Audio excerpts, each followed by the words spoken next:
Jenny, are you okay? Are you okay, Jenny?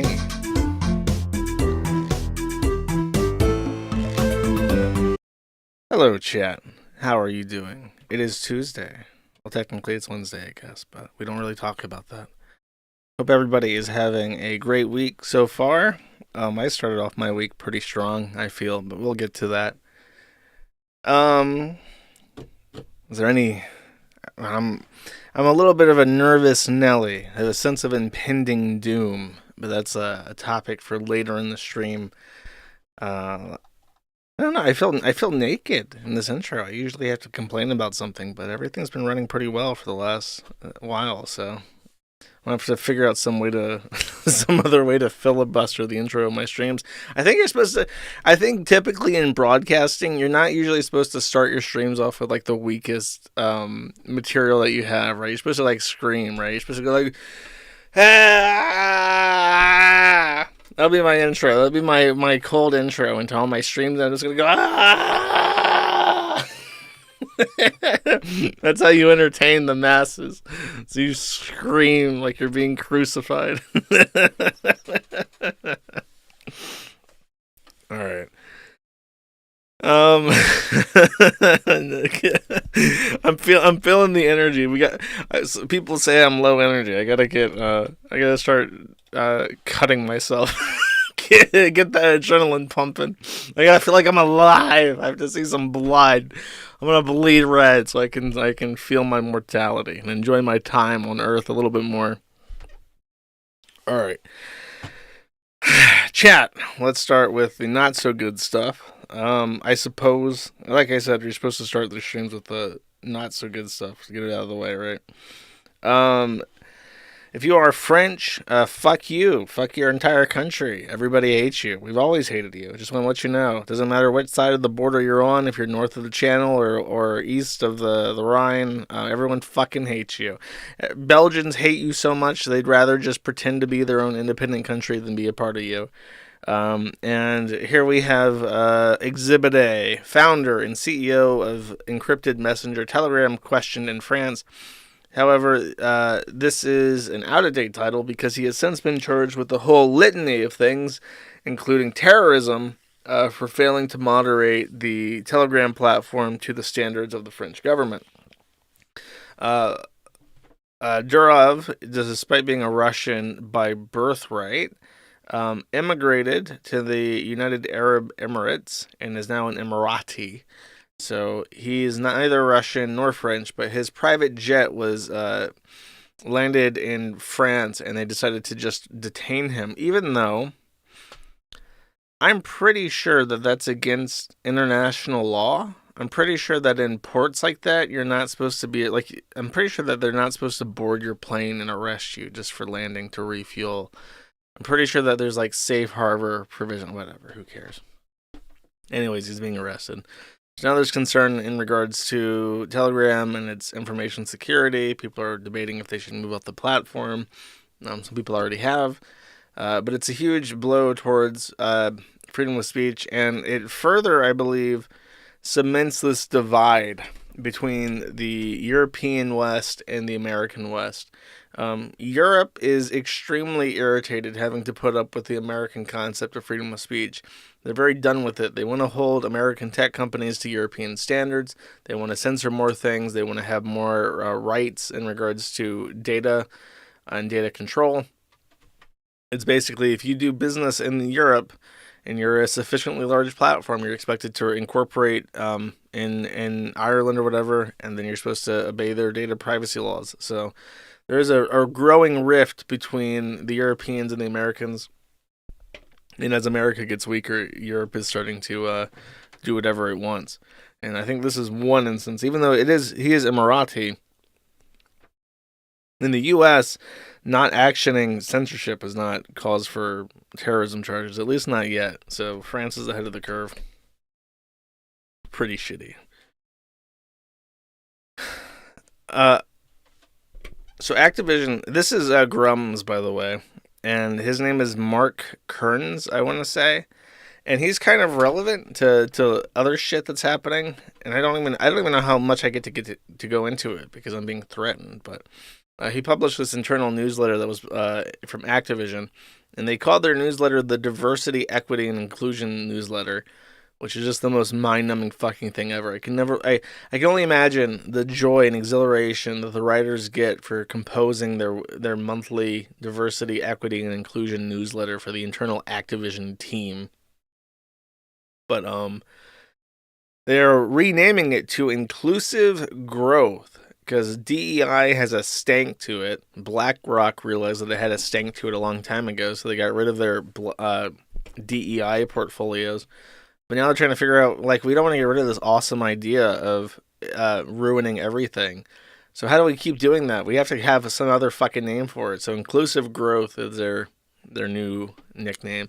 You have to be sharp, chat. You have to be on edge. These companies try to say, oh, no, it's not DEI, it's inclusive growth. You're not against growing inclusiveness, are you? You have to say yes. Everyone must be now more bold. Including me. I have to be more bold, chat. There's things I want to do, and people I want to piss off, and we have to grow and be strong, chat, and be audacious. Never let inclusive growth take root. Why is he tagging the anime? Is this anime also famous? This is like the second like Kiwi Farms alumni anime that has become like famous. What is wrong? This is fucking weird, chat. I didn't even notice that when I lined this tweet up. I'm like, what the fuck? Why is there an anime? It just popped out at me like a Five Nights at Freddy's jump scare. What the fuck? There's anime linked on my screen. Anyways. This is a tweet from the House Judiciary GOP. If you don't know, the United States House of Representatives, they have like little clubs, kind of like in high school. You can join the tech club, join the Judiciary club, and Congress people generally get shuffled around to the different clubs where I guess they either have an interest or they're getting paid the most by Israel to be a part of those clubs. Well, there's a House Judiciary. And I guess they interrogated Mark Zuckerberg, but he published this statement, which is pretty interesting, so I will read it in full for you. Yeah, it is buffering. My internet's bad today. I don't know why. Sorry. This is dated August 26th from Mark Zuckerberg himself to the Honorable Jim Jordan, the chairman of the Committee on the Judiciary in the House of Representatives. He says, let's see. Let's open these up. Chairman Jordan, I appreciate the committee's interest in content moderation on online platforms. As you are aware, Meta has produced thousands of documents as part of your investigation and made a dozen employees available for transcribed interviews. Further to our cooperation with your investigation, I welcome the opportunity to share what I have taken away from the process. There's a lot of talk right now about how the U.S. government interacts with companies like Meta, and I want to be clear about our position. Our platforms are for everyone. We're about promoting speech and helping people connect in a way safe and secure. You hear that, people on the Facebook? By the way, the Facebook group has actually yielded content. I'm shocked. Someone found something that was actually really funny, so I'm gonna share that when I get around to it. But I'm on Team Zuck. Team Zuck lets me have an account. Team Zuck does not ban me arbitrarily so far. Zuckerberg himself has whispered to me in parcel tongue about how he has a commitment to speech. Okay, so Zuckerberg is my new friend. Elon Musk still sucks. As part of this, he says, we regularly hear from governments around the world. I'm sure I bet you get quite a fucking earful. I heard that New Zealand had a nice chat with you a while back. And others with various concerns around public discourse and public safety. In 2021, senior officials from the Biden administration, including the White House, did you know that the White House has like 300 staffers and 190 of them are Jewish? There's so much inclusivity in the White House. It really makes me proud. including the White House, repeatedly pressured our teams for months to censor certain COVID-19 content, including humor and satire, and expressed a lot of frustration with our teams when we didn't agree. Ultimately, it was our decision whether or not to take content down, and we own our decisions, including COVID-19 related changes we made to our enforcement in the wake of the pressure. I believe the government pressure was wrong, and I regret that we were not more outspoken about it. I think we made some choices that, with the benefit of hindsight and new information, we wouldn't make today. Like I said to our teams at the time, I feel strongly that we should not compromise our content standards due to pressure from any administration in either direction, and we're ready to push back if something like this happens again. In a separate situation, the FBI warned us about a potential Russian disinformation operation about the Biden family and Burisma in the lead up to the 2020 election. That fall, when we saw a New York Post story reporting on corruption allegations involving then Democratic presidential nominee Joe Biden's family, we sent that story to fact checkers for review and temporarily demoted it while waiting for a reply. It's since been made clear that the reporting was not Russian disinformation, and in retrospect, we shouldn't have demoted the story. We've changed our policies and processes to make sure that this doesn't happen again. For instance, we no longer temporarily demote things in the U.S. while waiting for fact checkers. This is very, very interesting to me. It is not a bad statement. It is very direct, very clear, and I like what it's saying a lot, and that makes me go, that's interesting, chat. The lizard man, someone who I would have assumed is one of the most evil people on the entire fucking planet, is saying things that I agree with. This terrifies me, what's happening. And I wonder, because I understand that Meta, despite being a huge company, has continually faced challenges finding its footing in like the New World Order. Like Facebook is continually maligned as like where you go to dox yourself and ruin your entire fucking life by posting way too much information about yourself. And then it just like, because everybody's mom and dad was on it for a while.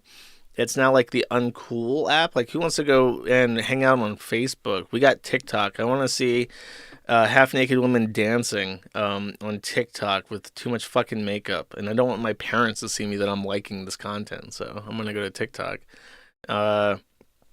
Which makes me wonder, has Meta or Facebook realized that A, the tides are turning, B, a lot of people on Facebook are like not liberal? Like the progressives are all zoomed in on TikTok and Hex, right? Like the progressives are going to be on TikTok because there's underage girls on there, and underage girls don't think that Facebook is cool. So now you have like a overwhelming conservative majority on Facebook that's like, wait a second, why are you fucking with us? We don't appreciate that. And they can only take it out on Facebook and Zuckerberg. It seems possible. Money talks, chat. And if the DEI money is running out from BlackRock, then Mark Zuckerberg's going to have to take a deep look at what the fuck he's doing if he wants to keep making billions of dollars, you know? So I would be happy. If Facebook is like, you know what, we're not... Because I know that one of the things that Facebook did is they run WhatsApp now, right? Like they buy little social media sites that are, well, not little, but social media sites, and then they become massive. Like Instagram, I think, is probably more popular than Facebook. But Instagram also, I think I have Instagram Messenger, but it's just WhatsApp rebranded, I'm pretty sure. Same with Facebook Messenger. So it's just WhatsApp. And it makes me, and WhatsApp I know is end-to-end encrypted, and I think Facebook and Instagram Messenger is also end-to-end encrypted. So it makes me wonder if, like, you know, it's interesting, like Telegram is end-to-end encrypted, and WhatsApp isn't really any worse than Telegram in terms of its audited security. So it makes me wonder if, like, well, they looked at their faults and they said, well, people don't trust Facebook because they don't keep your security. You know, you just dox yourself on fucking Facebook. They sell your data to people, and then you have no privacy. And like, okay, well, we're going to make a privacy-focused app for chatting. That'll help. That'll help our reputation. And sure enough, it does. People use WhatsApp. They probably use, I think in America, I'm sure they use WhatsApp more than they use Telegram and stuff. So maybe it's like a pivot if we're going to be optimistic. Then again, I don't know. I'm sure if you wanted to be really conspiratorial, you could look into things and come up with a reason for everything. That's why it's actually really evil. But on its face, I'm seeing a lot of things that I like. Big tech companies caring about privacy, that's a win.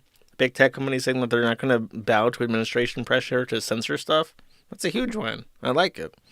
So I deliberately choose to be a positive poly, chat. That's what we're doing here. He continues. Apart from content moderation, I want to address the contributions I made during the last presidential cycle to support electoral infrastructure. The idea here is to make sure local election jurisdictions across the country had the resources they need to help people vote safely during a global pandemic. I made these contributions through the Chan Zuckerberg initiative. Chan Zuckerberg is his wife. They were designed to be nonpartisan, spread across urban, rural, and suburban communities. Still, despite the analysis I've seen showing otherwise, I know that some people believe this work benefited one party over the other. My goal is to be neutral and not to play a role one way or another, or even to appear to be playing a role. So I don't plan on making a similar contribution this cycle. Respectfully, Mark Zuckerberg. So his wife's nonprofit or whatever set up a vote by ballot initiative to try and get people out to vote, and it created the perception that he was trying to get like illegals to vote or to do election fraud, and he doesn't intend to. I mean, I'm seeing a lot of shit I liked. Look, the boomers on Facebook rose the fuck up and they told Zuckerberg, "So you little Weasley shit, listen here, I'm twice your fucking age. I got nothing to lose. You better back the fuck off of our. I wanna post unhinged schizophrenic rants about the origin of COVID. I want to post unhinged schizophrenic rants about Hunter Biden doing blow off underage girls. And I want to post unhinged schizophrenic rants about Mexicans voting 87 times apiece. And if you fuck with me, if you fuck with my latest boomer post on Facebook, it'll be the end of you, Zuckerboy. It's over." And that's what's happened. The boomers are our hashtag our boomers are rising up.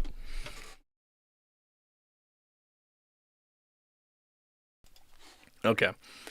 That's it for the meta stuff. Well, that's just, I mean, I didn't read through this before. I just saw it was a big news thing, so I lined it up. I like it a lot. I like what I see, chat. Positive poly mode. Not such a nice thing. This guy really wanted me to talk about this, but there has been a mass stabbing in the western German city of Solingen, and 3 people are dead, and 4 are seriously injured. So that is 7 more. And I'll just read the thing here. What he says: the media so far have not released details on the assailant, and it was a migrant. And he was right. It was. They found out that it was a Muslim immigrant. He really wanted me to talk about this. The German government has been aiming to toughen rules on knives that can be carried in public by reducing the length from 12 to 6. What the fuck is that going to do?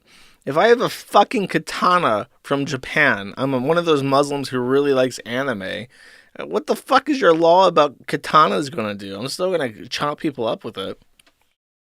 It's folded 1,000 times. I'll cut up your fucking police too. Ching, ping, ping, ping. I heard a joke. I don't know if I've told this on stream once, but Japanese steel is folded 1,000 times. German steel is folded once, correctly. And since I've somehow brought katanas into a discussion about Germany, I feel I will reiterate this joke for you guys. I don't know, it sucks. I would get the fuck out of Europe. I wouldn't go to France, because France is no longer France. France is no longer France. Turn a 6-centimeter knife into a spear with this one handy trick, and it's just like yarn wrapped around like a broom handle. Okay, so this is the latest gamer up. Okay, listen, for real, Gamergate 2 is starting. I hate to be the one to break it to you. It's happening. The journos are rising up. Kotaku is up to its old tricks. They found another prostitute to make everybody have to pay attention to. And they're releasing shitty games that you're not allowed to criticize again, because if you do, you're racist or whatever the fuck. So Gamergate 2, here we are. Here's Dustborn. I have heard that Dustborn is comically bad, and I may commit to doing a bad at video game stream on it. I know that there's a Life is Strange stream I haven't done yet, but Dustborn and Life is Strange, whatever the fuck, the latest one, that's on my list for a love of bad video games. So I've not even watched the trailer. The only reason why I've queued this up is because it has relevance to other topics. Let's watch the trailer. I've not watched. I have. I have shit to do, guys. I don't play video games anymore. I'm old. Let's see it. I'll watch the fucking trailer. Okay. Oh my god. First, right off the bat. Oh my god. Is that a quirky robot with like a Chris Chan scarf playing triangle in a band? Indie music in a dive bar. Whoa, dude. This is a compelling narrative-based, story-driven video game. That's how you know. Alright, here we go. We chase the ghosts. Wow, that's awful. She does not have the vocal voice to be a lead singer. I'm sorry to be mean, but so they're on a bus. They're a ragtag group. They got a bunny ear wearing robot that plays triangle. Everybody's black except for this transgender vampire that has a disability. And they guess they go around solving. He said something about we chase the ghosts and they're in a van. They fucking black Scooby-Doo. We chase the ghosts. I mean, that's what it says. We chase the ghosts and they're in a van. In the mean machine. Oh, look. A fat what the fuck is that? What is that nose? Holy shit, why would you intentionally dress a character like this? And look, there's a quirky raccoon sidekick character. Wow. It reminds me of that one thing where the I Am Groot man has a raccoon that's talking as a sidekick. Wow, that's so innovative. It's kind of, dude, AI is going to replace these fucking people because, like, they just do pattern recognition. You type in, like, give me a ragtag group of characters that does something quirky. It's like, there should be a sarcastic robot that plays a weird instrument like triangle, and there should be a raccoon sidekick character, and they should all be different colors, and they should drive around in a bus catching ghosts. And it's like, that you're taking the Galaxy heroes, and then you're taking the DEI shit, and then you're taking Scooby-Doo, and it's like, bam, bada boom, bada bing, new IP. Oh, by the way, make the art style intentionally bad. Make it reminisce of the Borderlands. The Borderlands was a quirky game written by a quirky Hollywood writer who made lots of quippy, quirky characters. So I guess just use that art style. Why not? We would hate to have to make our own art style.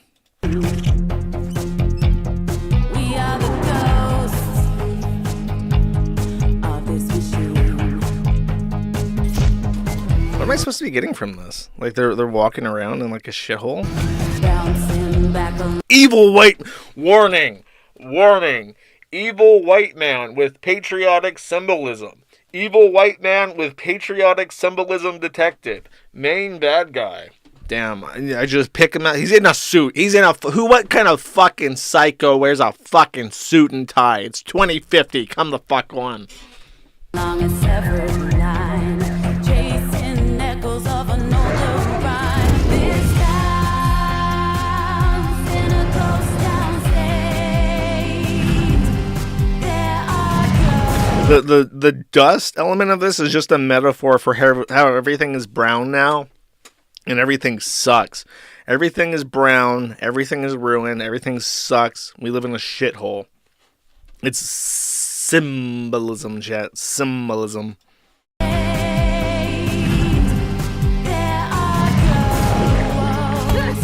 Bro, that lyric! Someone got paid to write that. There are ghosts. Wow, we're gonna catch the ghost. The raccoon's gonna hold up a vacuum that sucks up the ghost. Oh no, don't fuck me up in your raccoon vacuum. There are ghosts. Bro, fucking embarrassing.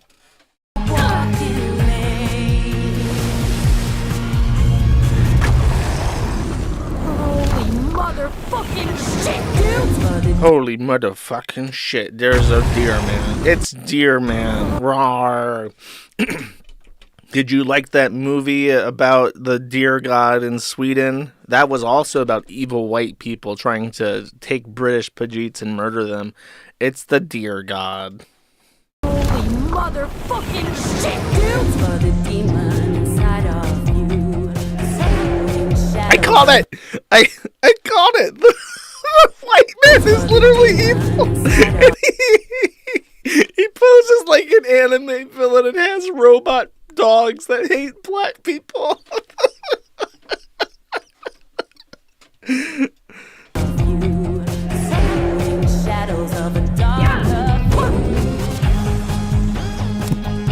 Now, our game has a baseball bat. This, by the way, this baseball bat is just... Wait, how are they killing, like... Dude, this art is awful. What the fuck is this? This is final product art? Can we add, like, a filter that makes everything, like, an outline, but, like, don't make the silhouette attractive at all? Just like you like the Lathia, like, Unity drop and play, like, filter, just to make everything look like an asteroid from, like, the 1970s arcade game. Don't make anything look stylish or good looking, like in the Wind Waker, where thick outlines would be pleasing. Just use, just asteroid filter works.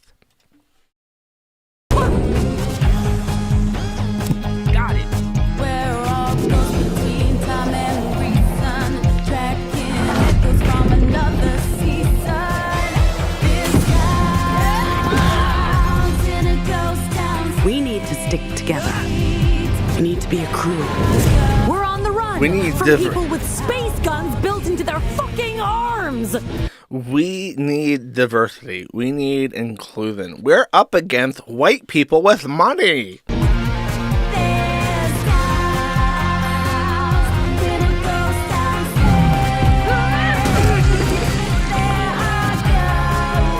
Dude, that animation right there.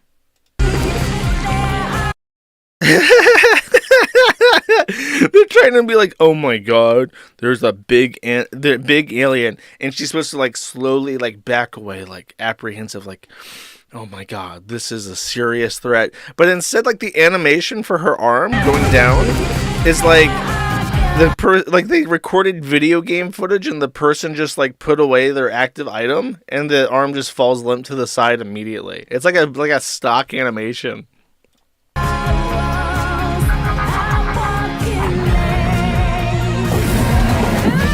Oh, can we get like a big gorilla, like the big gorilla that was really popular in that one game with the guns? Big gorillas are popular, right? You want one more? Oh my god, do you want to hear that again? No, I'd rather be fucking shot. Thanks, cool. Is this out?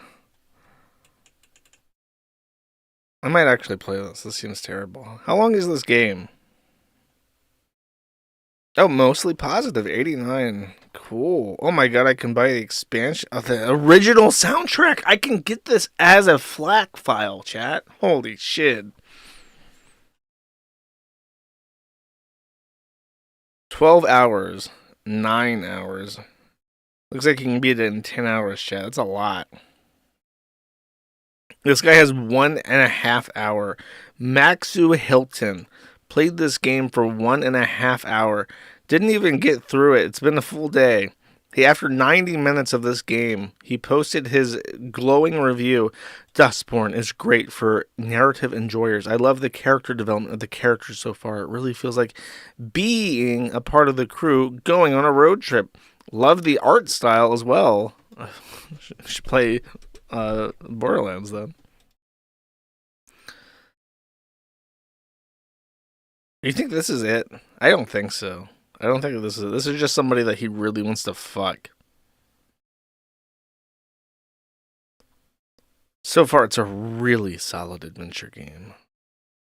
Not that far into the game. Why are they all reviewing this shit like halfway through? Oh, this guy got through it in 16 hours. It's about 10 hours. It's like 10 to 12 hours. That's a lot. That's a big commitment. I better see. I don't know. I need some commitment from people that they're actually going to watch this shit if I play through it. Okay, the reason why I pulled this up is because of this. Wait, wrong. That's wrong. This one. They made a fan wikia for it, so some people decided to add some contributions that I've been told are interesting. So apparently, basic info for the game was made by Mostly Peaceful Studios, published by Hammond Goring, using the Neoliberal Machine 3, for Microsoft Spyware 2000. And the genre is Marxism. The system requirements was brain rot. Dude, the guy that made these edits was using like 1,000% of his brain power to come up with this. So here are the golems. Golems, or children of Judea, are mechanical beings created to serve mankind. Golems were created in 2075, 15 years before the story of Dustborn. Unsatisfied with the recklessness and unruliness of black people, the Jew Council used their mystical powers to create new, more subservient creatures. These creatures of steel, named after the Jew fairy tale, are highly efficient and never question their masters. The black population of Pacifica, upon being told they will no longer receive gibs, made their displeasure known by peacefully protesting. In the end, over 6 million golems were killed during the fiery but mostly peaceful protests. Notable golems, Fisto.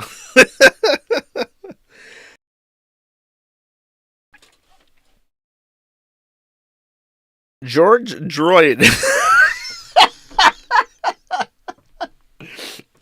George Droid was a Mark II golem unjustly murdered at the Pacifica riots. This unit was peacefully snorting battery acid and beating women when he was suddenly seized by police officers. They held him against the flood. I guess he means floor. And put pressure on their main coolant pipe, causing his processing unit to irreversibly overheat. With his last processing power, he uttered the final words, "I can't beep. Rest in power, Klenka." I was born in Goldstein Dynamics. Place of death. The cold, hard asphalt of Pacifica.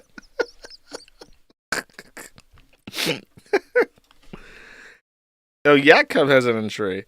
The demon demiurge, father of the white devil race, also known as Jakob, is the final antagonist of Dustborn, whom the player faces at the Agarthan portal. Joshua Moon, a very handsome man and romanceable character within Dustborn. To romance this character, Pax must first be cursed and have her melanin removed by Jakob. Joshua Moon will show no interest in Pax until this curse takes effect. That's pretty good. I like that lore. And this appears to be in star trigger mode. And in trigger is a special ability that is unlocked in Dustborn once the microaggressions bar is filled.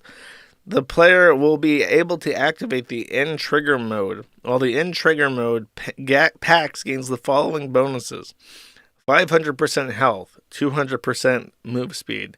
Shouts don't consume any melanin and have a lower cooldown. Immunity to bullets. And Bat starts glowing like a CIA in star. It's perfect. If they made this the actual game, I think they would get Game of the fucking Year every year for the rest of humankind, human history.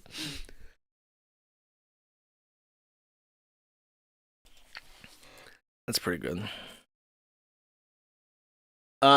Here we have the end of trust in humanity. I made a whole Gumroad video making fun of Indians, but I guess I'll have to make room for Koreans at some point. For some reason, Koreans are like super rapey. They have this whole if you guys think like American feminists are bad, in the Korea they had like a 4V. They call it the 4V or 3V movement, and it basically means never interact with men. So the Korean feminists are like boycotting men as a whole. And this is probably a contributing factor to this.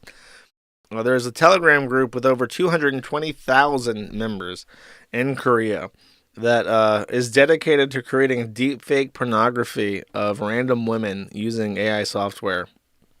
4B, I've been corrected.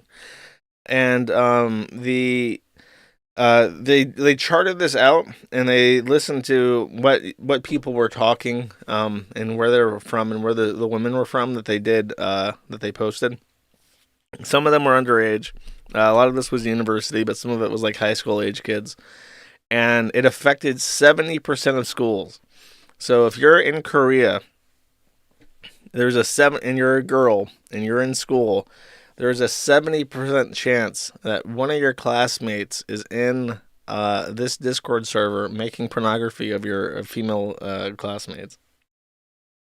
So it's interesting because the AI stuff comes out and it's undeniably fascinating and it's fun to play around with. And undoubtedly, like, Google search is so bad now, but the Chat GPT stuff, both Microsoft's Copilot and also Gemini, are really good at answering questions, like, without any kind of complication. So it's fun to play around with. And it's kind of interesting to be, like, cognizant right now that this shit's getting fucking banned. Like, there's no debate about it. This shit's gone. Because, like, the normies are going to hate this shit, and it's going to get worse and worse. And the question is, like, how much collateral damage is it going to inflict when the government tries to ban this shit? Are they just going to ban, like, non-corporate use of AI and just prosecute people found in possession of it? Are they going to, like, try and gimp GPUs like I speculated last stream? It's a mystery. We'll see one day, though. One day soon. And this is kind of adjacent to the Dustborn shit. But Sony released their own Overwatch called Concord. And it is such a unbelievable fucking flop and failure that it's probably one of the worst flops of all time. I don't know if you guys remember, but last year, as this guy shows, there was a game that was released about Gollum, and it was like a really finicky, shitty, like platforming game where you are Gollum, which is like the worst fucking character out of the Lord of the Rings to make like a game out of. And it was just like a parkour stealth game featuring like the most unlikable character in fucking existence.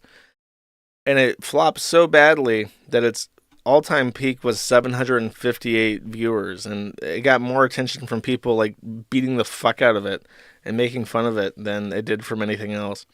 Well, Concord so far on release has failed to surpass Gollum. It is sitting comfortably under Gollum right now. And I don't know anything about this game either, but let's check it out. Apparently, it's very bad. The character design is terrible, so let's see. Assuming that my fucking bullshit site wants to load up a fucking image. Let's check this one out since it loaded. Learning the law at Manga Lawyer. Oh my god, what a fucking name. Concord is a new, progressive, and modern shooter for PC and PlayStation. It features 5 black women, 4 aliens, 3 robots, and 1 white man. It's incredibly diverse and non-heteronormative, plus it has pronouns. Are you excited? Oh, do I get to know this? It's a she, her.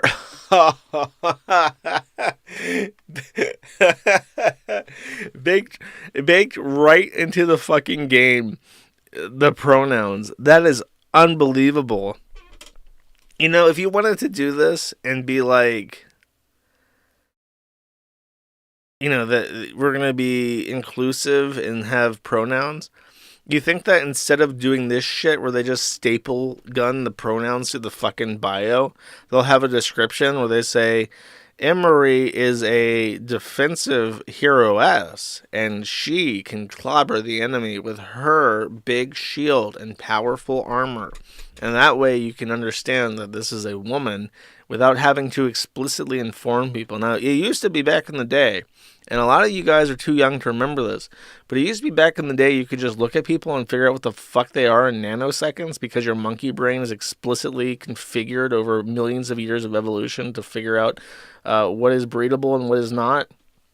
But these days, everything's all fucked up, so you gotta staple gun the pronouns to someone's face hole like a, I don't know, like a tattoo, so you can figure that shit out.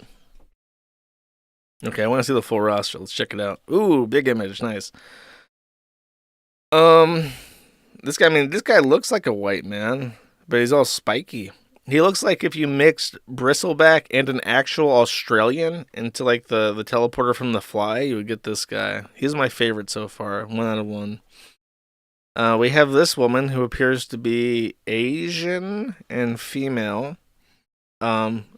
She likes yellow boots, even though it doesn't match her outfit. So I'm assuming that this is a tranny because it doesn't have a sense of fashion. I can't. Looking at this, I can tell that's a revolver. This is like an aim-based character. He's very thin. He has a distinctive outline. So this is probably a guy that shoots like McCree from Overwatch. I look at her, or it, and I see yellow boots, and then I see this fucking whatever the fuck. Is this like a slingshot? What the fuck is this? I'm looking at her. I have no idea what the fuck she does. I'm assuming because of the cloaks, she might heal. Like, maybe she has, like, a slingshot that, like, shoots pellets of health at people. I have no fucking idea, though. You got Monkey Man over here. You got a big belt that looks like a melee weapon. Or some kind of shotgun. Here we have your Pudge. Or, what's the guy from Overwatch? The big fat guy that's like a pig. I forget his name. You got that guy. That's probably what he is. Not Hellboy. Air Jordans. Roadhog. That's it. This appears to be it looks like a shotgun as well. Or no, it's like a grenade launcher. She has grenades in her backpack. Remember, when you play Team Fortress 2, you can literally see the demo man's grenades on him and immediately figure out that he shoots grenades. But she has like a sticky bomb launcher. And I don't know, very uninspired design. I guess she shoots grenades. Cool. Ooh, Mushroom Man. I like Mushroom Man. Mushroom Man is my favorite. He's my new favorite. I don't know what he does, but he's a mushroom, and that's pretty cool. I like the bright yellow. I have no fucking idea what he does at all, but I like him. Big fat black tranny with blue lipstick. Terrible. Big minigun. Wow. Oh, she's big, and she has a minigun. Very cool. Fat black Zyra. Black guy, I guess. Or is that a white guy? It's so hard to tell. He's swarthy. He has a rifle. Okay, here's your Soldier 56 or whatever the fuck. Woman with rocket launcher. Your Farah, because she has a blast shield on her face. Okay, I got you. Faceless Farah. You know what makes a character more interesting than having a fucking face? Just look at Pyro. Old woman. Cool. She has like a fucking German carabiner. You know what I mean? What do they call this? The Sten? Why does she have a German Sten? Okay, here's my theory for her. Okay, here's my fun theory. She was equipped with German weaponry during the Second World War, because if you don't know, the Germans sold weapons to China before they switched sides to Japan. She has access to these German Stens, and she has somehow she followed Hitler through the magic portal into the future and is now fighting aliens with a World War II era Sten. The Sten is British. What? What? No, don't you dare. I remember this from Wolfenstein. It's what the spies had. The Sten is British. Oh, dude. What the fuck? Oh. Dude, my whole day is fucked up. I thought that those were German. Chad, I really don't know too much about guns, but that's what it looked like. Fetish material. Like, what the fuck is up with her hair? She's like a tracer. She's like, because she has like little rodent legs, like a little ratatouille rat, and like cattail. She's supposed to be fast. She can probably double jump, and she has an SMG like tracer. That's what that is. Black woman with a sniper rifle. Cool. I guess she shoots. She snipes. I bet you that the lore for her is that like her 100 caliber rifle is so big that it will blow off your legs unless you have special magic legs that can withstand the blowback. Or maybe she has like a grappling hook like a Widowmaker and can fly. And they're like, well, if she flies, she needs like robot legs to not break her kneecaps. Black man, another one. Wow, cool. He's got a Tommy gun. When I think of Prohibition era weapons, I think black people. Big robot, not even a hamster. Where the fuck is the hamster at? Hammond is the cutest character that's ever been created in any video game ever. You're gonna just make a fucking robot that doesn't have, or oh, he's got like a big gun. So this is probably like, what's his face? The robot that transforms in Overwatch. Dude. Okay, if you're only listening, this is a black woman who has like poofy hair. It's like a mixture between like two giant poofy purple balls and like really pulled back, waxed back black people hair. And then she's got like bright blue lipstick and bright pink glasses that are kind of like steampunky but are like ridiculously hideous and don't fit on a black person at all. She kind of looks like Liz Fong Jones, because there's a picture of Liz Fong Jones with bright purple lipstick like this. Then she's wearing like a horrific trench coat. The latest Air Jordans. Those are some nice high-end sneaks.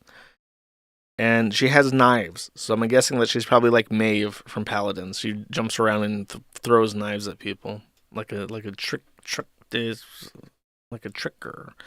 Big fat retard. I don't know what this guy is, but he shits himself. Here's an interaction. You know how they like to make quippy dialogue between characters? This black woman is like, "Go to the bathroom." And then he's like, "Not yet." "Go to the bathroom. You're shitting yourself." Not yet." "You're shitting yourself." Not yet." "We gotta push the point. You're shitting yourself. Go to the bathroom." Not yet. God, not yet. It's a real dialogue that will happen in this game if you play it. Please play this game. Play these characters. And that's like a purple lesbian robot. I'm assuming the layout, the fact that it's like a robot and it has like one of those night vision goggles like you would see in that one game where you're like a stealth assassin. And then she's got like a suit and tie on, and then she has like a silence pistol that is her spy. She probably does covert stuff, goes invisible, changes into like a Team Fortress 2 type thing. Definitely something that has a invisibility element to it. Very inspired. They removed the LGBTQIAP+ tags from it, and they prohibited people from adding it to it again. So, because I guess they wanted to save their fucking game. Oh. Pre-order starting.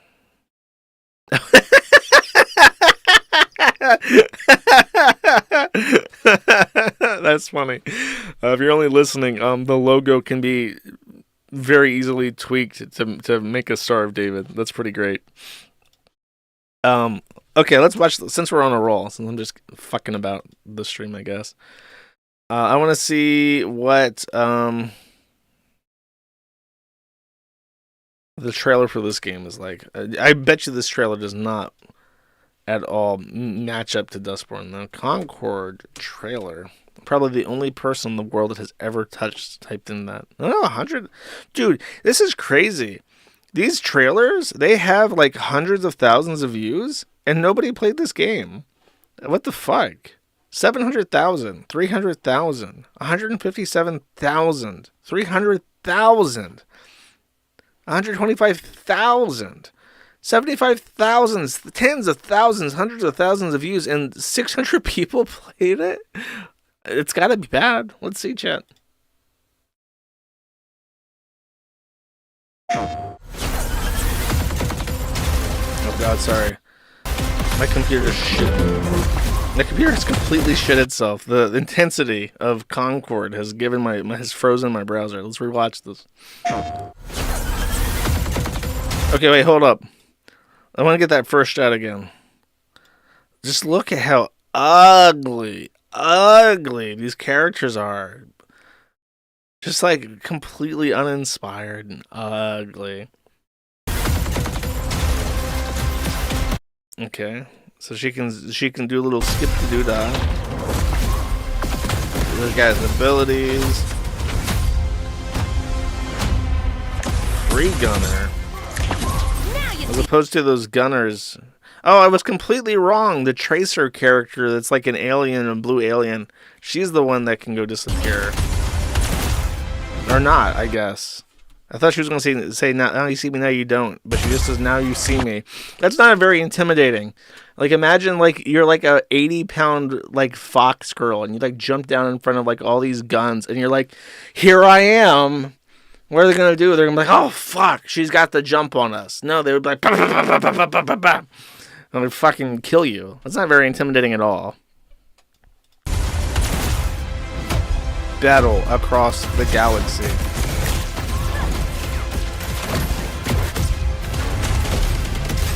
Oh no, there's a wall. There's a May wall. I didn't call it. Who makes the May wall? Oh, I'm trying to get that character. I'm gonna go back and see who makes the May wall because I'm curious. Oh, is that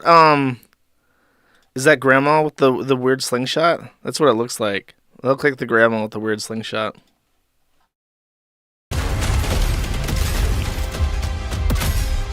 Oh no, Mushroom! Dude, Mushroom Man shows up in this game for less than a second, and he gets shot in his big-ass fucking mushroom head. Of course, he has the biggest hitbox in the entire game. He's got a giant mushroom cap for a head. Why is that? Come on. Tragic. Goodbye. Wow, so quick.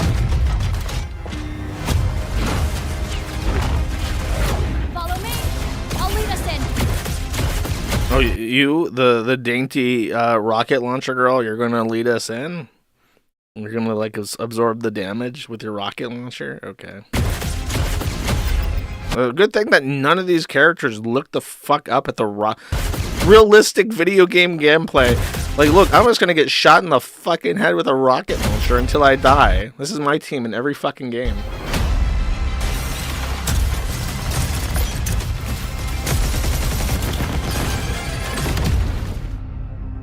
Yeah, that's bad. That's a bad advertisement.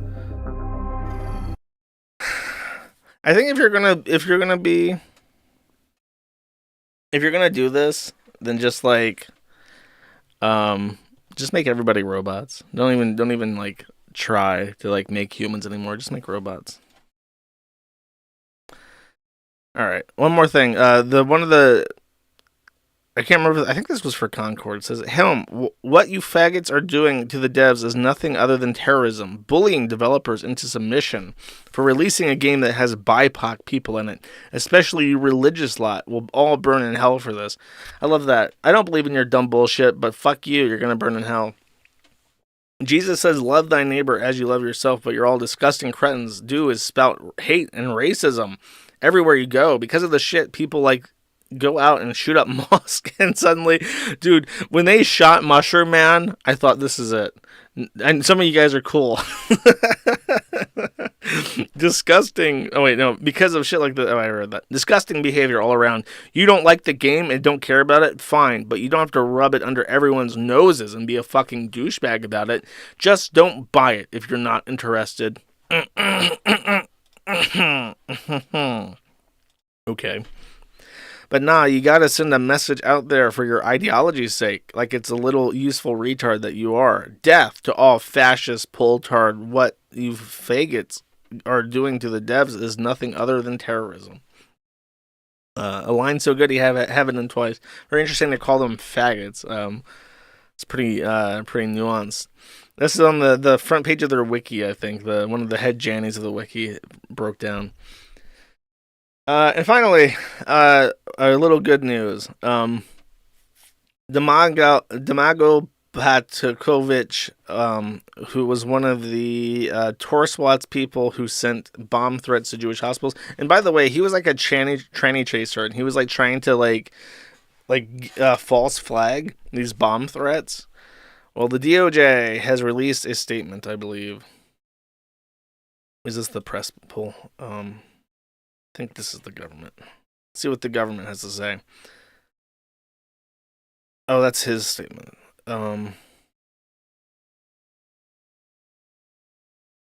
This is from the U.S. Department of Justice. Oh, God. Was arrested earlier today his residence in Portland, and will be presented in the District of Oregon in the above referenced indictment which charges him with conspiring to make or making threats concerning explosives, conspiring to transmit or transmitting threatening communications, conveying false information concerning explosives. For reasons set forth below, the government respectfully submits to this court to enter a permanent order of detention pending trial because the defendant presents a danger to the community and a serious risk of flight. So this was a Jewish hospital in Queens, hospice and senior care location in Manhattan, the director of nursing at a hospital, another Jewish hospital in Queens, a Jewish hospital in Nassau County, New York. I guess that's him. God, what a fucking troglodyte. There he's doing a Nazi salute. And out of Portland.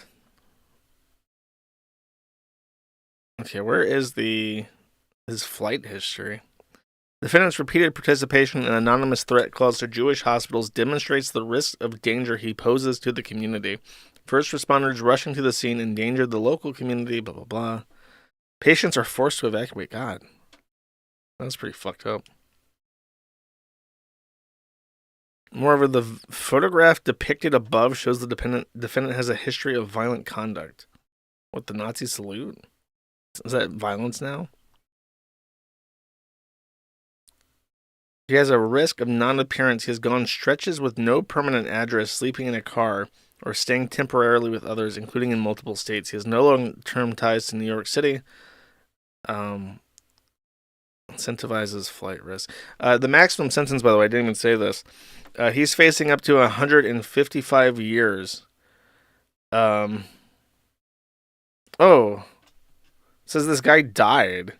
This guy died because he came up to me with a fucking whip. I had a picture where I hailed in front of this guy's passed out body. Nothing ever came of it.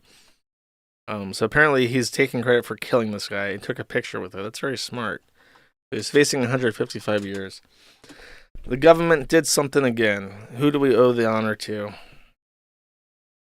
Who's the guy who sent the letter? Breon Peace. That's an interesting name for a Department of Justice employee. Is that a woman's name? What the fuck kind of name is Breon? Oh my god, it's a black guy. With the last name Peace. Peace, my kneesy, peace. Shit. We finna bust you for 155 years and shit, man.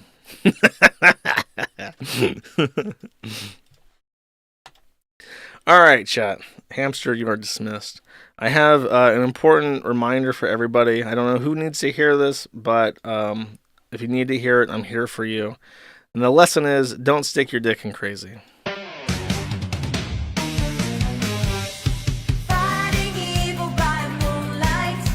She says, when he cheated, so I made 10 lolcow farm threads on him, and now he's unable to get a job because of his digital footprint. They have a name for this on the lolcow farm, which is a image. I haven't spoken about that in a long time. It's an image board that's for women, basically. These are called Vendettachans. Vendettachan is a girl who tries to make a thread on somebody she knows out of a vendetta, as the name implies.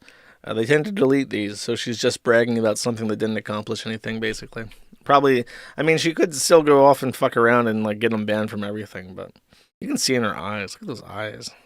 Creepy. It's like one of those horror movies, like that Ganjin Haunted Asylum, where there's like that weird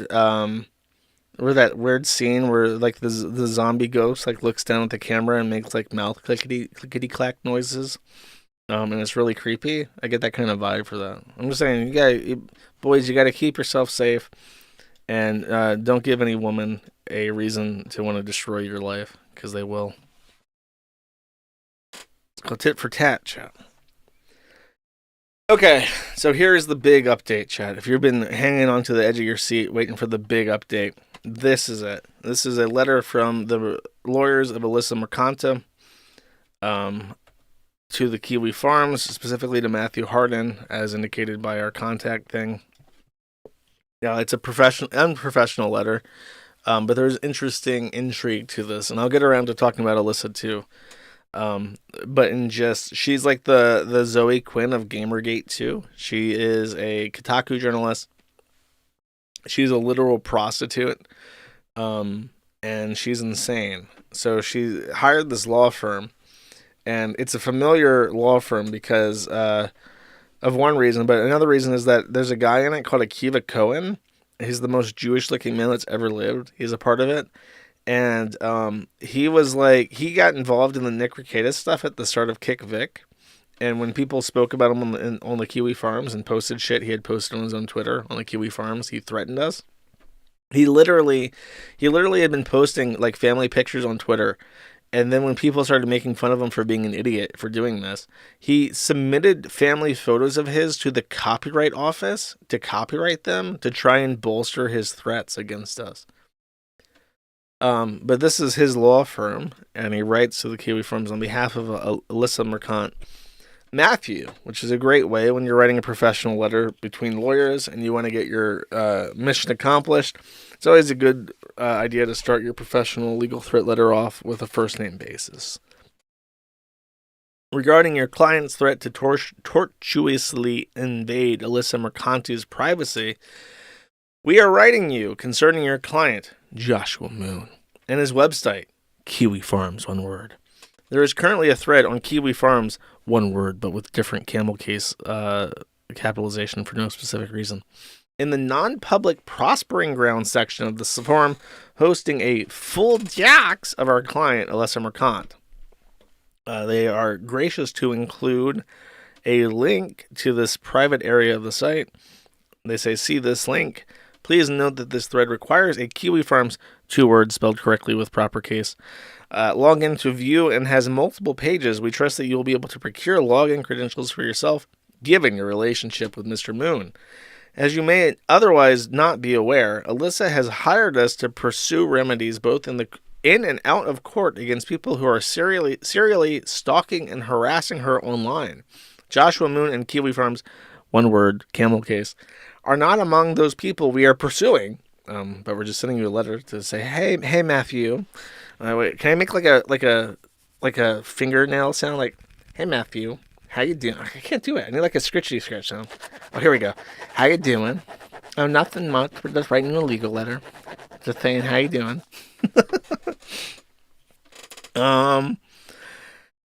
However, wait. But for the fact that it hosted dox, the thread would be otherwise innocuous, annoying, and upsetting in tone, but well within the bounds of the law. Well, thank you for saying so. That's a very nice admission.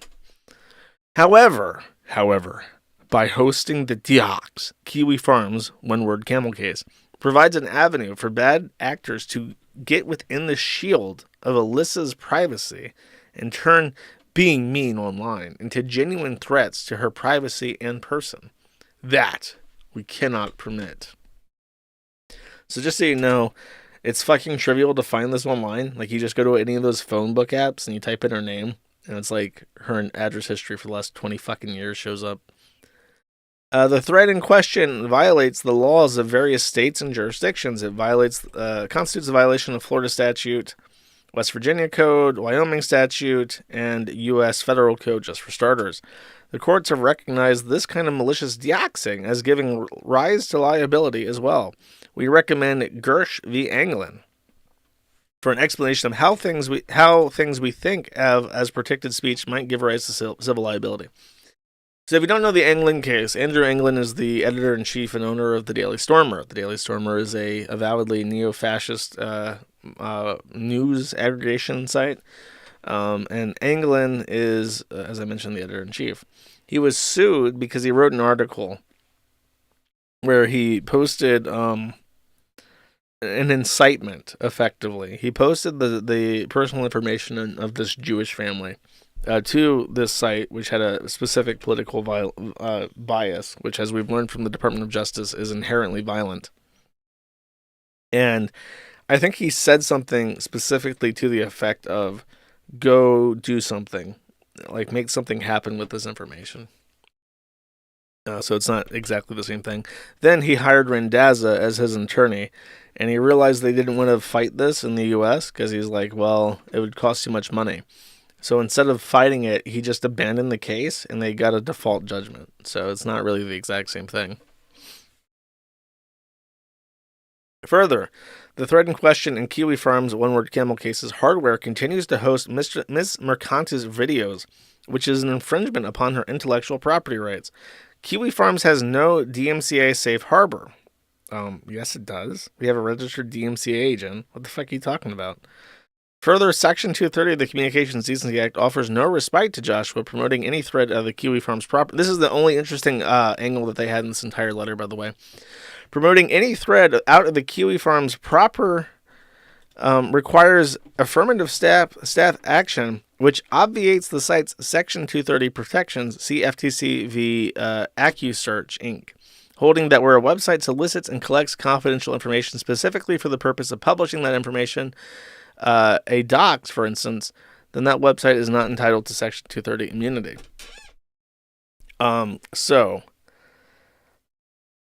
This was interesting. I'd never heard that point raised, that the thread being moved out of Prospering Grounds, or the Proving Grounds as it was called before, into the rest of the site requires a staff action. But it's kind of bullshit if you think about it for like just a second, because it's number one, it's on the site regardless. If it's public or not, I don't think is necessarily a meaningful distinction as far as the protection of the speech. As far as I'm aware, there's absolutely no statute saying that something is more or less protected if it's private or not.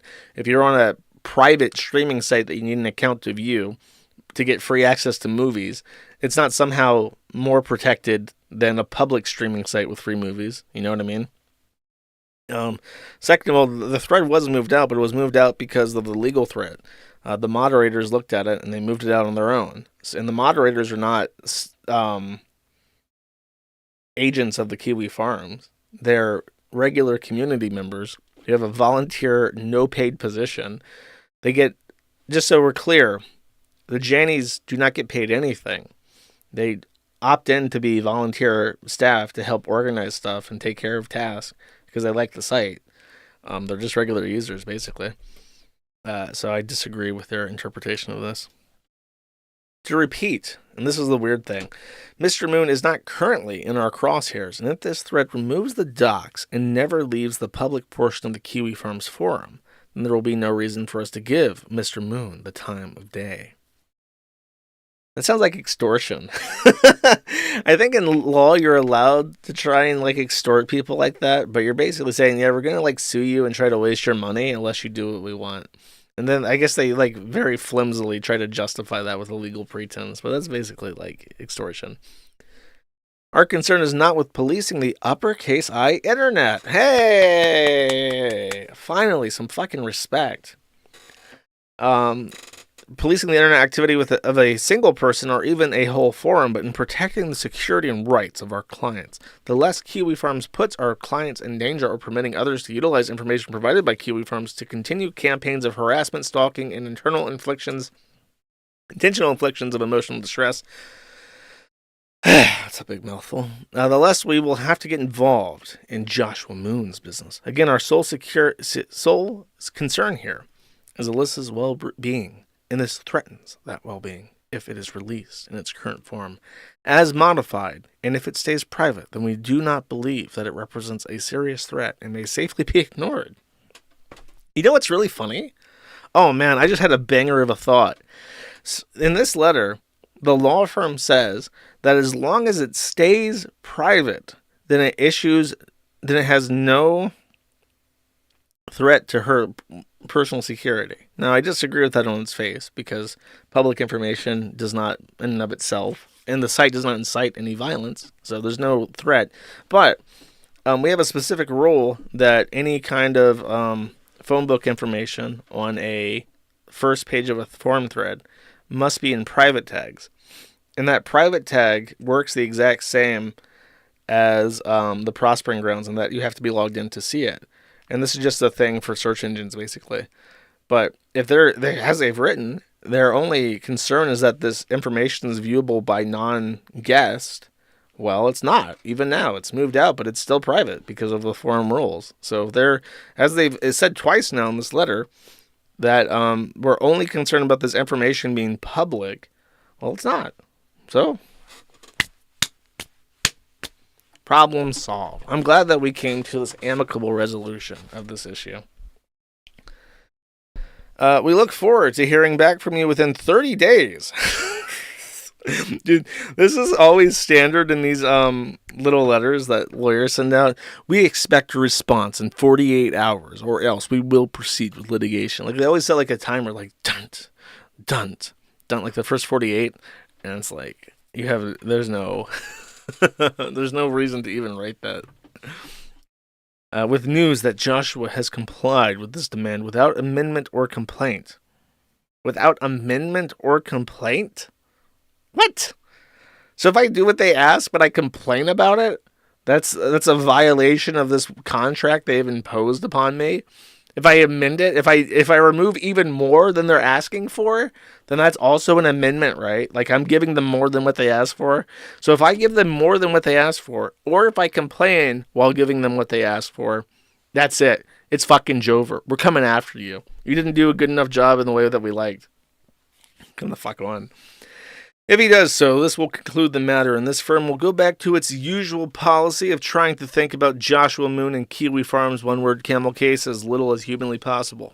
If he fails to heed this friendly warning, he will be forced to change our policy. It is rare for someone to have such control over their own fate. Please advise Mr. Moon to make the most of it. If you have further questions or wish to speak with us directly, please contact me by email. Wait, hold up. I had a funny thought. How's it go? Okay, hold up. I got it on screen now. It is rare for someone to have such control over their own fate. Okay, here we go. Get ready. スモーネが自分の運命を自分でコントロールできるのは珍しいことだ。すべて計画通りです。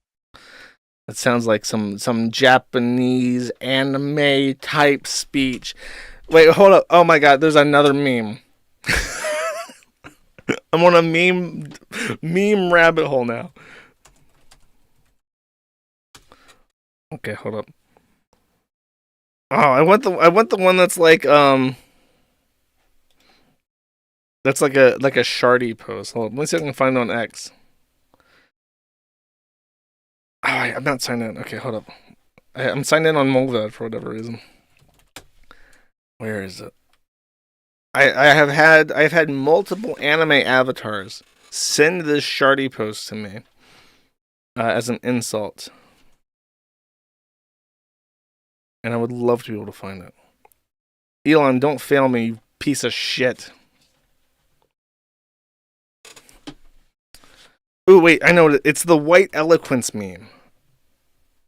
Sorry, I'm straight. This stream is dead until I can find this meme. Oh, yes, this is it. It's on YouTube. Thank you. Thank you, Shlomo Lipschitz, for your service and re-uploading this meme.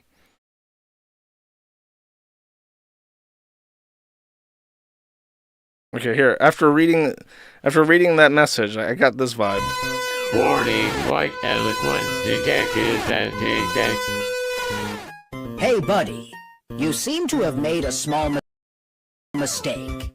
I mean, you're talking like Sephiroth or something. You're supposed to talk like this. In 1968, the Council of Irony Socialist Podcasters signed a No Talking Like Motherfucking Sephiroth or something treaty outlawing the usage of language that isn't a direct quote from a leftist podcast or some form of African American slang.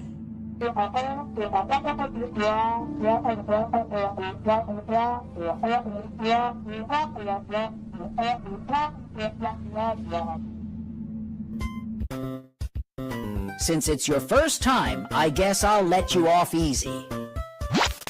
我需要钱，我真的，我特别需要钱，我要支付我的水电费、网费。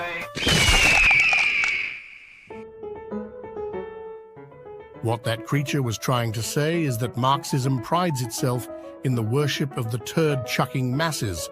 Therefore, the speech patterns of the white man are inherently ideologically opposed to it.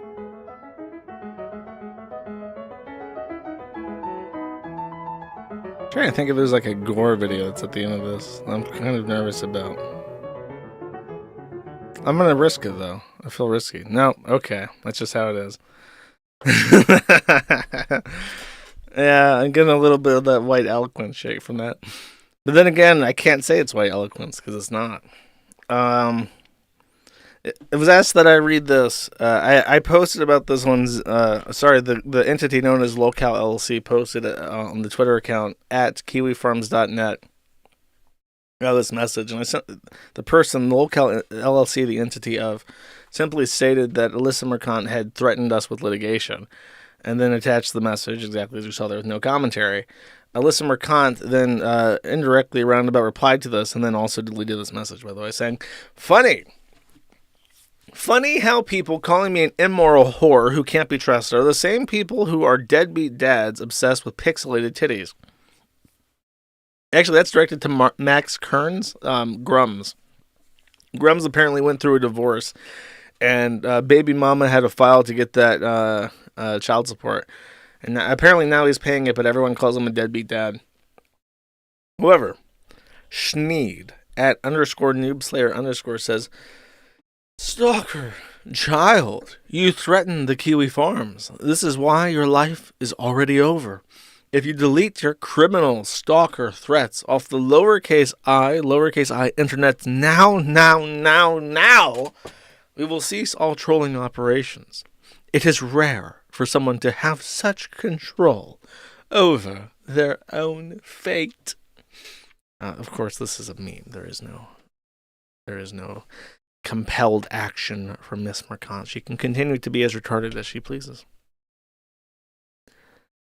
I don't know if I actually want to talk about her because she's just really gross. I'll just point out the one thing I noticed because I'm under notice from a law firm, so I'll just leave it real brief. I skimmed through this, and all I thought was like how tragic this is. You see her, you see what a normal little girl she is, and then this is her as like a young woman, and something happened. Something happened that took that little girl, that young woman, and made her into just like the most vile, disgusting hobgoblin. Like, look at this shit. Look at this. Like, what the fuck? How does that happen? What has to happen? I think we all know what has to happen, but I'm not allowed to say it because that might be a defamatory statement. I don't have to prove it in court. But yeah, it's real fucking tragic and sad, chat. It makes me actually sad to see like this kind of decay. Tragic. Next, something that I believe many of you have already seen. However, maybe not. I would like to make it known. I tried to communicate this to people on Friday, and I don't think a lot of people listened because I kept calling it Labor Day, even though it's not Labor Day. On Monday, yesterday, I had a 2-hour-long conversation with Darkside Phil. It was hosted by the Kino Casino, but it was very much it was mostly me and Phil. PPP was there and tried to direct conversation at times, and Andy Worski was present also. And it was actually pretty good.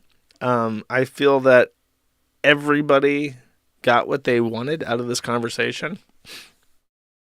PPP and Andy wanted their show, and they got it, and it was pretty good. The detractors got what they wanted in terms of two things.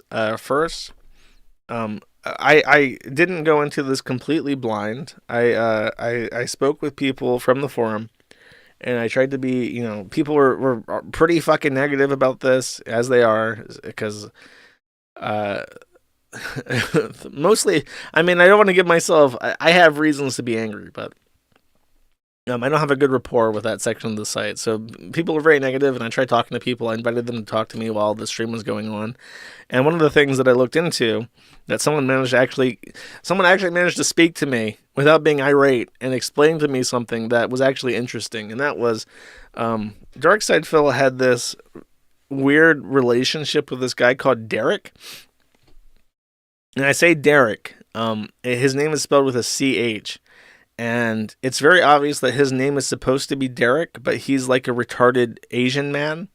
And he mispronounces his own name, literally, because his parents call him Derek in videos, but he goes by Derish, and I don't know why. But Derek had a public YouTube channel, and I should explain before I explain that. He has a Twitter account that, to this day, is one of the most hardcore goon Twitter accounts that has ever fucking existed. This guy is one of those people who's really into the quote-unquote adult entertainment industry. Like, in the way that some people are like obsessed with like movie stars, this guy knows like every porn star and routinely like ats porn stars and says like, hey, I really liked your performance in Little Sister 14. Literally, that was one of the names of the videos was, hey, I loved your performances in Little Sister 14. Like, fucking unhinged level of retard gooner. And apparently Darkside Phil even followed this guy on Twitter until he realized that it was all just like porn stuff, so he unfollowed him. But because he had like apparently he had special permissions, and I'm going off secondhand information, but they were saying like Derek is very low IQ and would just spam his chat to get DSP's attention, and DSP would just allow this, even though almost anybody else would be banned or timed out for spamming the chat for attention. And people that were complaining about Derek would get banned from the chat too. So it really seemed like, according to these guys, that he was getting a level of attention and protection that nobody else was.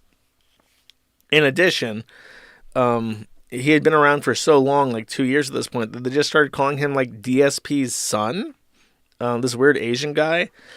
And the weird thing that was like the sticking point with Derek is that he had a public YouTube at some point, and he had a list of playlists, and it was very obviously his account. It had a playlist for like Street Fighter stuff. There was some other fighting game, and it was just like a collection of videos showing like, because the characters will do like sexy poses as they fight in like skimpy bikinis, and he just had like playlists for like naked, like string bikini naked fighting girls in like these games. And then sandwiched between all these interests that are relevant to Derek are 3 separate playlists with over 300 videos, I think, in every single one of them, that were just called like cute little girls. And you could tell from the thumbnails that it was just like innocuous like playground footage of children. And it's like, what are you doing, bro? Why do you have almost 1,000 fucking videos of little girls on your YouTube playlist? And this had been brought up for years to Darkside Phil, that Derek was a creep, and it should be obvious just by his behavior, and for whatever reason he was never banned. So during the conversation, and this was apparently the highlight of the video or the conversation for the detractors, it was kind of asking him, why don't you ban this guy? Because he's obviously like no good. He's a part of your community. People say that he gets a little bit more special attention than everybody else when I ban him. And then PPP it took. I clipped this out, by the way. It was 18 minutes from the topic being raised and being pressed until DSP finally committed to banning him if he saw him again in chat. And it got to the point where PPP just had to like tell him like, if this guy's in your community and you're aware that he's in your community, I can't be friendly with you because number one, I don't want to in that instance. And number two, my community wouldn't allow me to. The Kino Casino viewer base would not be okay with us having a friendly relationship if you were aware of this guy and still continue to tolerate him. And something along those lines finally eventually compelled him to move forward with it. And his logic was for not doing it was tortured and naive. I think if you want to be as malicious as possible in interpreting his motivation, you'll just say that he'll, $20 is $20, and if he's a pedophile, it's not his business as long as he pays up. However,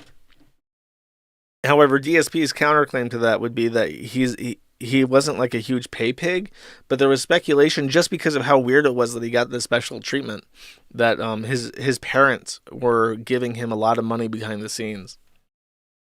The most favorable interpretation that you can have is that he was just very naive and obstinate, because his stated logic was that he doesn't want to give the detractors a win.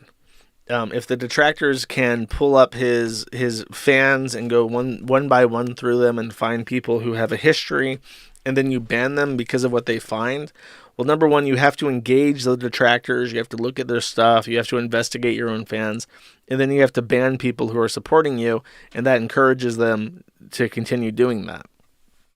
And, there is some logic to that. It is a no-win situation. It's a catch-22. It's a Zugzwang, if you prefer. And it does suck. It happened to me recently with Rekieta and that fucking Curus guy. And it sucks that they are happy that you're put in this no-win situation. But there's an obvious correct answer, and I can kind of understand his obstinance as an obstinate person myself. But there is only one correct path, and I'm a little bit disappointed that he took so long to be compelled to that line of thinking. The other kind of notable thing was and I was very happy that it went this way, because I didn't have any plan. I didn't really have like an idea of what it would be like talking to him, because I thought it was a video game at first, and then apparently at the last second I was told indirectly, because he had talked about it on a pre-stream like a day before, that his actual plan was to confront me on the Kiwi Farms. And I was like, oh, okay, I guess we're not playing a game then. So it was 2 hours, and it was kind of interesting, because I'm used to talking to people who are like actually severely mentally handicapped, to the point where it's hard to keep them on a line of thought. But DSP is very capable of posing a question, taking a question and response, and then answering that question, and then moving on to the next topic, and remembering where he was mentally. And I was very pleased by that, because it allowed us to have an actual conversation and not have a clusterfuck where you have to kind of continually lead that person on to the next topic and the next topic, which is sometimes an issue that you have when you talk to certain people. But he was able to he had a list of things that he wanted to talk about, and he was able to keep track of where he was in his head. Which, I'm not trying to be demeaning, it's just that, I have a very specific interview style. And sometimes that's not always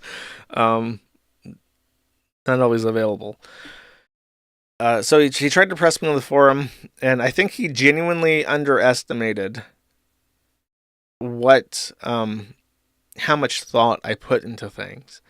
I do not have the liberty to be careless, so I'm not. I have a very good reason for a lot of the things that I do, and I am pretty grounded in the philosophical leanings of why the forum exists and why it is what it is. And I think he was a little bit taken aback that I actually had answers for everything. And it's not just like, well, I'm a lunatic, or I don't know what's going on. It's just kind of like, yeah, I know what it is, and I know I have a reason for it. So, I think that's it. It's pretty interesting to listen to. The other thing that was interesting to the people is that, the people listening, was that PPP got him to confess, even as like the setup was a joke, but he said that he was Down the Rafters, and if you've been around for a while, you'll know that Down the Rafters is an account on the WWE Champions mobile game, that during the bankruptcy saga, it was alleged that Darkside Phil had poured hundreds of thousands, like over $100,000 into gotcha pools in these mobile games, is what they call them. So, him even saying that in jest was like a big entertaining point for people. It was crazy because everyone seemed happy with it. You know what I mean? Like Darkside Phil was very pleased that he had like a conversation with me, and it was a civil conversation, and he was taken seriously and got real answers to questions. PPP and Andy Worski, were happy to have a 2-hour-long show that people liked. I was happy, and I got something out of it I did not expect. Everyone seemed to like it. Everyone seemed to like that my performance, and they said that I was reasonable to both Darkside Phil and to the detractors. And people in the forum seemed kind of won over that I didn't shit on them as much as they thought I would. So I was I think as far as all the people involved are concerned, I probably came out the most in terms of getting what I wanted, because people seem to not hate me as much a little bit afterwards, which I honestly didn't even expect. That was just a bonus to having a fun conversation about the internet. So that was cool. And the detractors got what they wanted because they hated Derek. They hated Derek more than life itself. So he got banned afterwards. So everybody was happy. What a nice happy ending, chat. And if you're interested in hearing it, it's on Rumble, it's on Odyssey, there's a VOD on Kick, but I might delete that, so don't look at it. It's on the manoftheinternet.com site, and it's also on the RSS feed already, so give it a listen if you're curious. By the way, let me flip back to the Alyssa Mercant stuff. Liz, I'm going to say this, and I'll just leave it at this for a while. Liz Fong Jones is involved in this, because there is a public post that he made on LinkedIn where he stated that he had met this law firm and that they were very smart and they had a history dealing with jerks. So it makes me wonder if Liz Fong Jones is actively trying to solicit quote-unquote victims like Alyssa Mercant, who are possibly crazy enough to become litigious, and is either offering to bankroll them or encouraging them to pursue legal action on their own against the forum, and is referencing them to this law firm that he's familiar with. So the Mercant stuff is intertwined with the Liz Fong Jones stuff, and there will be a time very soon where I address this. It's getting close. I'm gonna try to. I'm going to have to do another write-up. A very brief one. I went on too long the last time I wrote an article. This one will be much shorter. And now, for something completely different. A guy joined the forum in the approval queue. His first contribution to the forum was a video that made me laugh out loud. This guy's name is Ian Foote, or Ian Foote. I'm assuming that's Foote, without the E pronounced. He is from Nova Scotia. He is insane. He's like a schizophrenic. He's been arrested multiple times. He has a history of arrests going back to 2002. And he's a chronic stalker. He was at some point married to like a Vietnamese woman, and then they divorced, and now he's like a deadbeat dad. So this guy is going around like a crazy person in Nova Scotia, banging Asians who just assume, white people are so fucking crazy. I guess if I want my maple syrup card, I will have baby with him. And then it doesn't work out well for them. So there's a song. There's a song for him. I didn't see this. Is this AI? It is.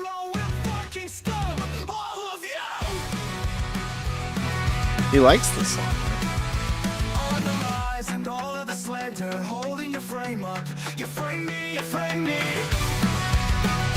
I want That's okay. I'm gonna show you what I saw that made me think. Okay, I want to watch this guy a little bit more, and then you guys, and then I'll look at the playlist a little bit. This is the clip that he made. I am. I'm fake. There's a disgusting little faggot that works at the wine store across the street where I go to buy apple cider from time to time when I don't feel like walking all the way to the beer store. He's a disgusting little faggot. He likes to put cock in his mouth. He likes to take it up the ass. I treat him with civility. I'm friendly. I make idle chit-chat, small talk, conversation. I treat him like a human being. I treat him with respect.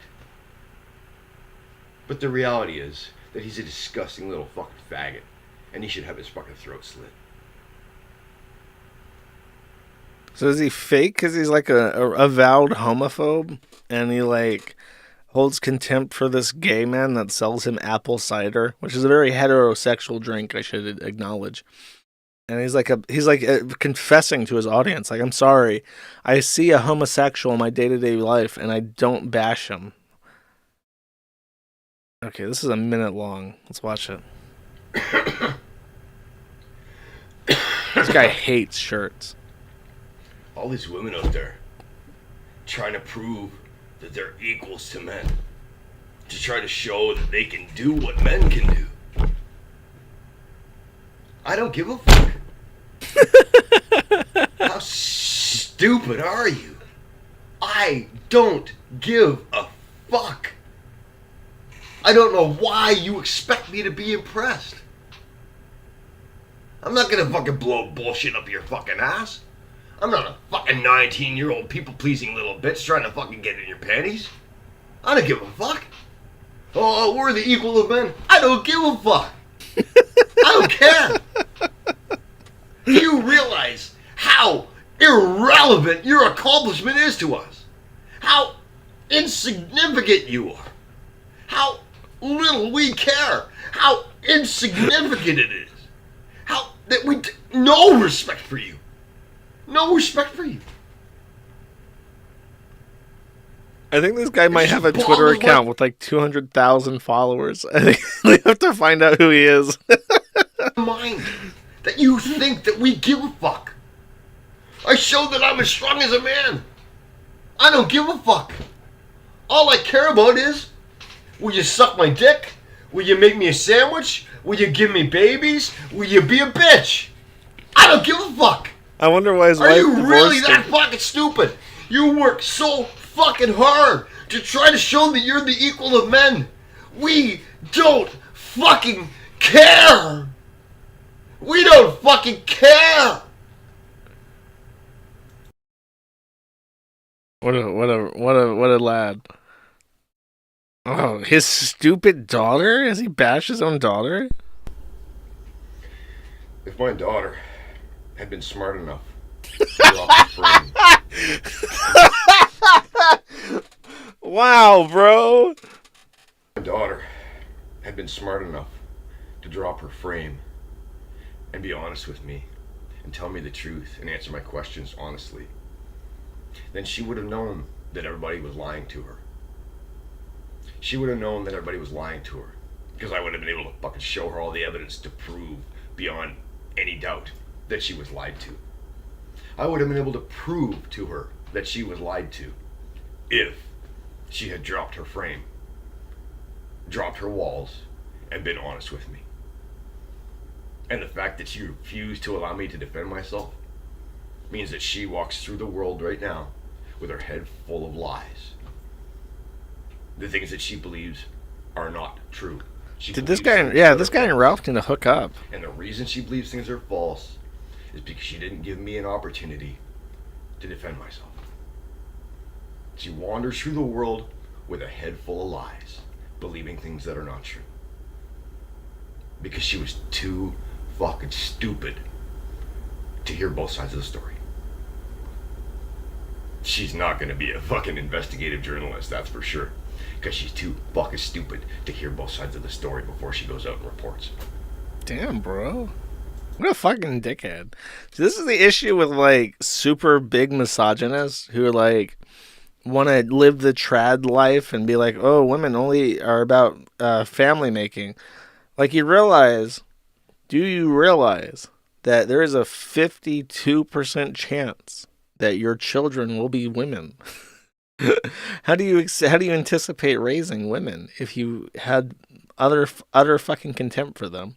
I guess that's why you have those guys who are like super disappointed and like throw tantrums when like there's a gender reveal and it's a girl, because they're like, oh fuck, it's just a bitch. Shit, man. That's sad. Makes me sad just thinking about it, chat. What's this? I don't see you as human beings anymore. Is that just the whole video? Is this the entire thing? It is. It's the entire thing.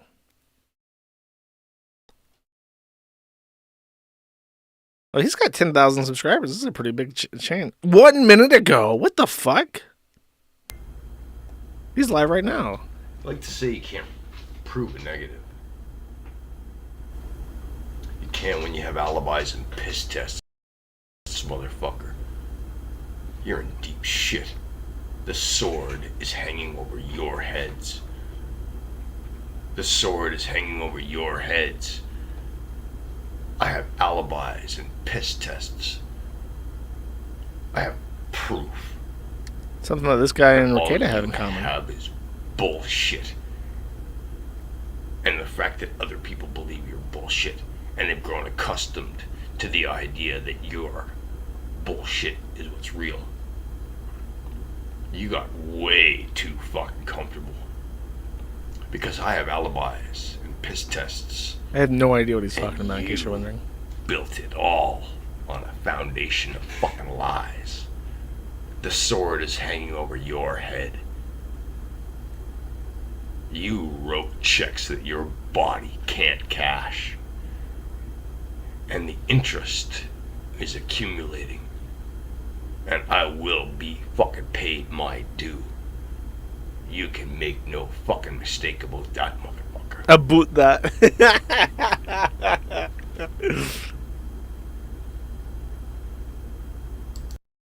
I have no idea what this guy's talking about. It's content, though. Oh, there's comments. Dude, he has like a follower base. Fedora Phase, let's go. Welp, Iron Foote is my favorite LGBTQ YouTuber. Going out for some boot scoot boogie and Ian. Sincerely, T-Bird. Hi, Ja. You fucker. I can't believe I got duped into reading that. Buy me a beer. Ian Foote base. Dude, this guy has to have like his own little community. He has 10,000 subscribers. I spend too much time ruminating. I carry this vast anger in me. I want to scream in people's face. I've been alone for too long, and I started talking to people who aren't here, saying the things that I didn't get to say, stuck in a loop. So I just decided that I would just vent to the uppercase I internet. Scream at the world. I started thinking maybe I will take all this anger and loneliness and rage and fear and pain and put it into some sort of early days of Bill Burr type comedy routine. And I get up on stage and say that which cannot be said, since my mind snapped a long time ago, and I am slowly coming to terms with the fact I no longer have the mental capacity to be a software developer. Oh my god, is this my future? Am I going to be this thin in the future, chat? Let me know. Press 1 if you think I will one day be this thin. He joined in February. He has 10,000 subscribers and almost 1 million views. That's crazy. He has a site. What the fuck? I want to see his website. Oh, dude. Wow. Look at him. He looks normal, kind of, except for the glasses. I'm an information technology professional with more than 20 years in experience. I have developed cutting-edge technology for a variety of industries, including food service, insurance, aerospace, telecommunications, correctional services, telemedicine, pharmacy, entertainment, automotive. I'm getting Terry vibes from this. Higher education, medical translation, fishing, and promotions. I have experience with project management, requirements gathering, software architecture, front-end development, server-side development, database design, mobile application development, software testing, and cloud development. Many years of experience as a lead developer. I have many years of experience working with remote teams. Currently pursuing remote development opportunities. This is a very competent cover page. This is very good. He lost his mind in 2020 apparently because he stopped learning stuff. Dude, that's crazy. He only learned Ubuntu in 2020 though? What the fuck? That's interesting. Oh, this guy, he didn't do any web development stuff. Oh no, he started using Ubuntu in 2004. Okay. He just mentions it again here for some reason. Postgres, yeah, that's a competent stack for sure. Only learned Git in 2019 too. This guy's old school. Wait, is this like AI generated? Why does jQuery show up multiple times? Why does JavaScript show up multiple times? And say, dude, this is AI generated. That's crazy because it's like it has so many repeats. JavaScript shows up for the first. JavaScript and jQuery show up in 2010, and then jQuery shows up in 2020. Where if you don't know, jQuery is like deprecated. Nobody uses it anymore. Vanilla JavaScript is capable of doing pretty much everything jQuery was designed for in 2004 or whatever. Is this AI generated? Have I been duped? I've been duped by this. I read through this and I was like, wow, this is really competent. And then I get to the experience and I'm seeing like the same fucking thing over and over again. I'm like, wait a second. Look, there's Ubuntu Linux again. This is for sure like AI made. That's funny. Work experience. Bribe the Band Incorporated as a founder. A side hustle allows people around the world to create a bid to entice their favorite entertainers to come forward. Okay, let's see the site then. Shopify, senior developer. You know, Terry Davis's thing was Ticketmaster. Not seeing a lot of that 20 years of experience on this page, bro. Is an active development. Bootstrap, jQuery Fancy Box. And then this is broken, so there's no closing. Oh, there is a closing tag. It's just bad. Where is the Fancy Box? Oh my god. Holy shit. This has JavaScript for like a pop-up box that should appear if you click something, but the login page is just this. It's got an Apple icon though. Hey, that's what I'm talking about. HTML shim. So this is just there's a word for it. I forgot what that is. The HTML. Oh, HTML5 boilerplate is what this is. I use that as well, but that was a long time ago as well. This guy stopped learning web design stuff a long time ago. It's food. Work development for Smith as a food company. I wonder if this is all bullshit. These are a lot of companies.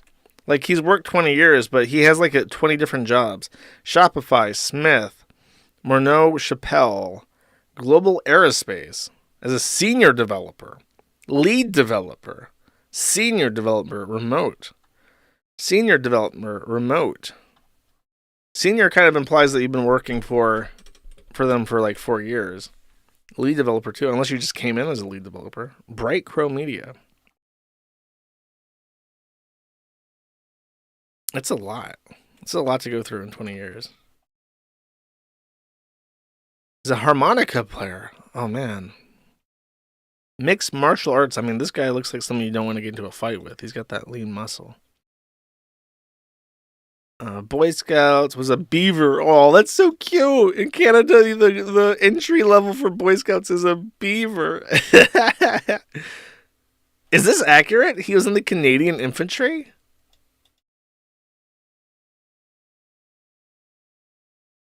Where would he get the time? I guess, I don't know, he's old, so maybe it's possible that he was in his 20s and then as a 30-year-old he became a developer? Or he was only maybe in it for like a little bit before his car accident, it says here. Dude, how much of this... Oh, this is stolen valor. He's insane. You guys don't have beavers. He wasn't in the army either. I don't know if you guys actually know anything about this, or if this is just like...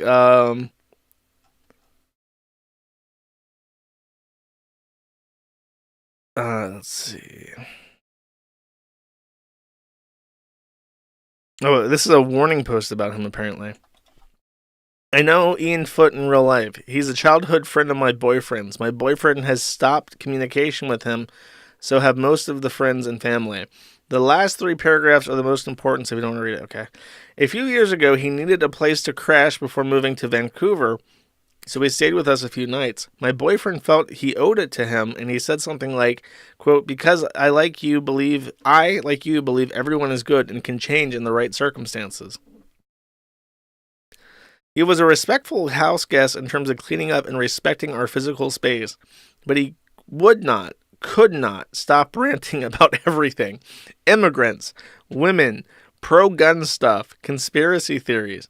I tried to be respectful because I did believe and still do that he is harmless, just like really paranoid and gung-ho and passionate about certain things that 95% know to be incorrect both politically and factually. And he will tell everybody and anybody his beliefs at length and interpret statements like, oh, okay, or I'm actually in the middle of a book right now, to continue to rant.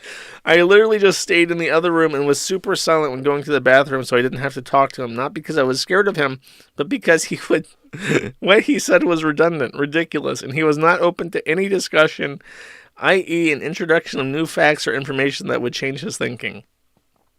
I don't like Ian Foote. I never went to see him again in my life, and I feel sorry for anyone who ever has the misfortune of a conversation with him, but I do not believe he is dangerous. He does have serious medical illness, medically diagnosed and all. People with mental illness are much more likely to be victims of abuse. Oh my God. Canadian woman alert. Canadian woman, violence and discrimination than they are to actually commit these acts. He has never, ever been violent and has never directly threatened an individual, even myself, who confronted him in the most abstemious way. Now you are putting him in danger. He's a vulnerable person with no history of actual violence, just crazy and insulting rants, like mind-blowing, offensive rants. But I just love how this person's like, warning, this person will say offensive things and he will never shut the fuck up. He is completely harmless, but he will recite to you every poll thread that has ever been posted ever. But posting his personal info and organizing harassment against him is a whole new level of immoral. Oh, so this person is like, hey, you guys on Tumblr are like, you're worse than him. So she saw that all these Tumblrites are like, oh my God, he's being so offensive. Let's dox him and murder him in real life. And she's like, no, just stop. Leave him alone. He's just schizo. And the Tumblrites are like, no, we must murder the man. Kill the man.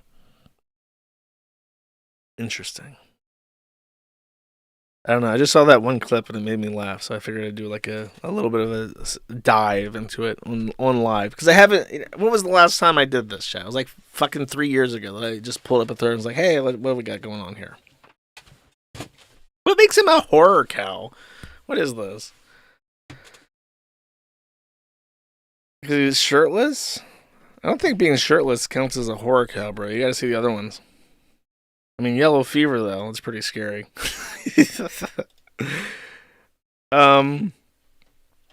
Okay, this is EDP 445. If you don't know, EDP was twice caught in a catfishing incident, indicating that he was trying to meet up and have sex with underage girls. And this is while he's dying of, like, renal failure or something. He has, like, a cancer, and he's dying. He's very bitter now. He was the guy who was in that meme video I really liked, where he's like, so I just shot the fucking dog that lives across the way, little yippy ass motherfucker why is my chat not working? That guy. Now he's like a pedophile and everyone hates him.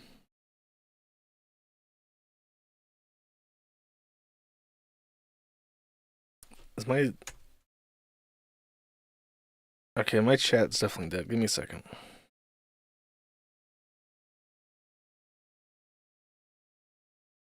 Why can't I have nice things?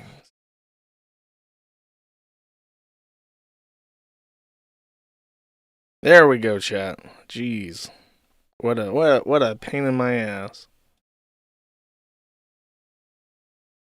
Hold up, let me fix it. It's just the internet dying is what it is. Sorry. He got caught twice, bro. He wasn't framed. Don't give me that shit.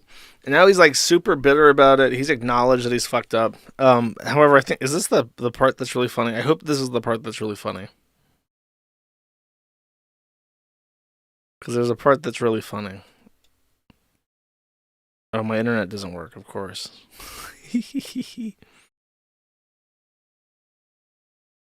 Dude, my fucking...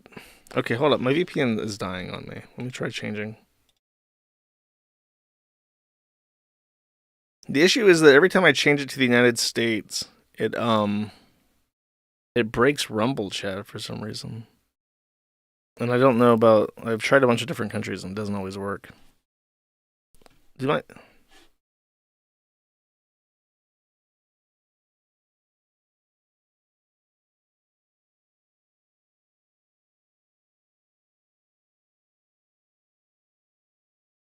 Sorry. Like, I don't know why Mulvad just isn't working right now. Because my actual stream is working.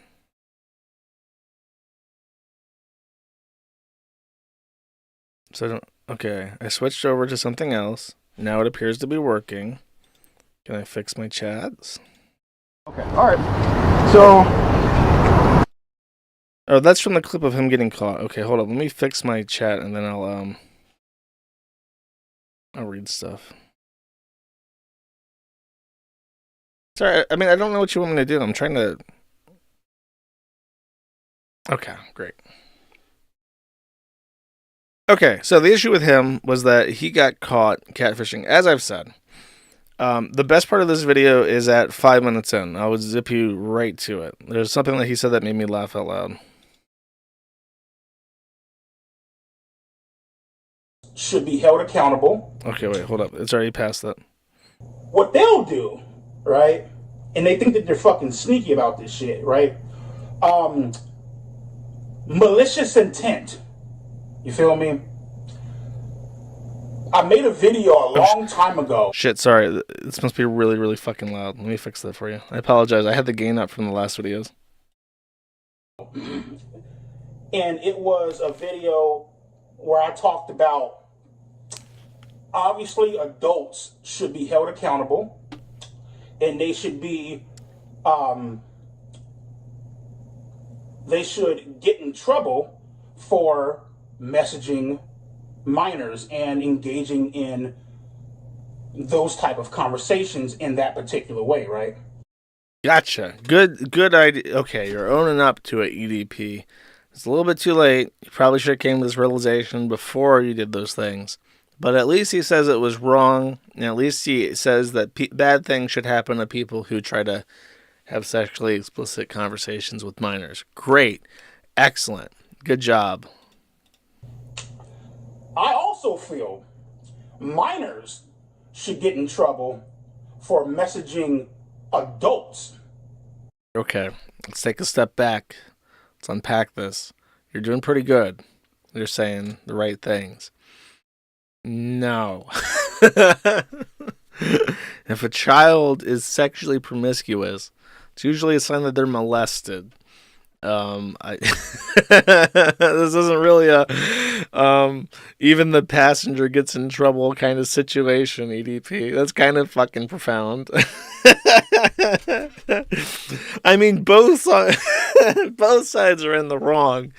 The pedophile should be in trouble, of course, but also the children being so damn promiscuous, they need to be put into prison for luring. I mean, how are pedophiles supposed to keep their noses clean and keep their hands off of kids if the kids are just asking for it? EDP makes such a good point.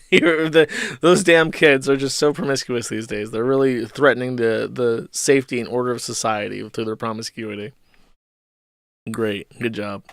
That's all I have to say about that. I thought that was really funny. Okay, now we're in the sector. Quick Baldo update. The official transcripts were released. The only thing that was particularly interesting about this was,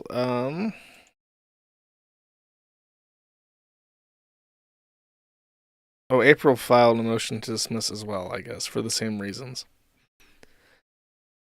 There was a part where... Here, okay. This clears up a confusion that we had regarding the body cam footage. Miss Pierce says, I agreed that there would be... I cannot use April's statements unless she testifies because they're hearsay, and I would not show her statement on body cam. I'm not agreeing that I would not use any of the body camera. So she's saying that that the body camera may still be entered into evidence. It's gonna happen. We're gonna get the body cam footage regardless, chat. Mark my fucking words. That's it for that. You can read through the rest if you would like. Now, I mentioned earlier that there was a fruit obtained from the Facebook group. Someone found this in regards to Nick Rekieta, and I'm going to read this. This is Hanson Smith. He posted this to his Facebook page, and he says, Nick Rekieta has a death wish, putting me on the banned list of his email server. All I have done is provide him enough work that it could last him the rest of his life and get guaranteed pay, while making a huge difference to civilization, all while being able to earn college degrees along the way. Oh, and I also sent him my audio settings, and I work for the government when it comes to those audio settings. That makes him an anarchist of a 2 count, unless you want to break it down to individual cases offered, which I find more fun, because that's when the fun for his case can really get started, because I've got a ton of said cases. Let's make that maggot light. Then his guilty by association group. Now you want to influence trash? Do it with a supercomputer precision and I can sleep easier. Since I cured him of his AIDS, gave him gonorrhea, AIDS, and syphilis. When you end me, you say everything can always win me my everything. So let's see you win yourself over those STDs, as I've done before in my past history. I was willing to offer his group upwards of $1 million a month for their work as attorneys for me. Let them be held for their trife that exists. You gonna do another meetup? I dare you to go there and test his alive status. I won't tolerate him in my house, and since the house is grandfathered to me from Chris, the true owner of all the embassy houses that have underground access, I demand something more about this be done. I have shown him further cave access in his own house he didn't even know about. Best he could do was place vomit and semen into the planet's reactions. I wouldn't even call you a pest. Their intelligence quota is a category above what you have exampled yourself. He claims to be an attorney that can get paid to win a case, yet he can't even prevent YouTube filters from flagging him for breaking the law of simply just being on camera with audio. You forget their entire YouTube livestream's topic is you ain't shit somehow. Nick likes to say, if you don't like it, you can fuck off, and in his mind, he is thinking fuck off equal die.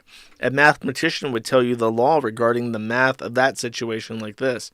Fuck off equals learn, or fuck off equals I'm going to end your physical life. There's 2 cases of general use versus 2 cases that can't exist unless they come from some specific individual instead of existing in the air as a consortium available for everybody, which is exactly what the general use is. Simply choosing the 2 case of selfish use and not making an impact with your point is a death wish all by itself. Having a death wish and not committing suicide is known as a death threat to all the rest of us. We've seen the evidence of your noose being around your neck, and when it comes to speaking of your intelligence quota again, you can't even kill yourself correctly. Let's not forget us masterminds see Nick's show as nothing more than giving him an insinuation of him failing as an attorney because he has the free time to do such a thing and isn't spending that fun doing something else that is also fun, that also blank. Terry Hammond interrupts this chain of thought and says, that's what you get for wasting time helping a child-neglecting jumpy cope, sneed, and wear the Sonichu medallion. Hanson replies, says, I have the power to kill him and replace him with a computerized AI version and then tell the government if they don't like it. Then explain all the particles in the air that support such a thing, making it possible. Nick isn't loved and he isn't missed. He was simply a destination on the lowercase I internet that did nothing but lie to us and tell about his availability to be social. I have no idea what the fuck is wrong with this person, but I'm happy to see that the Rekieta fandom is comprised of such wonderful people.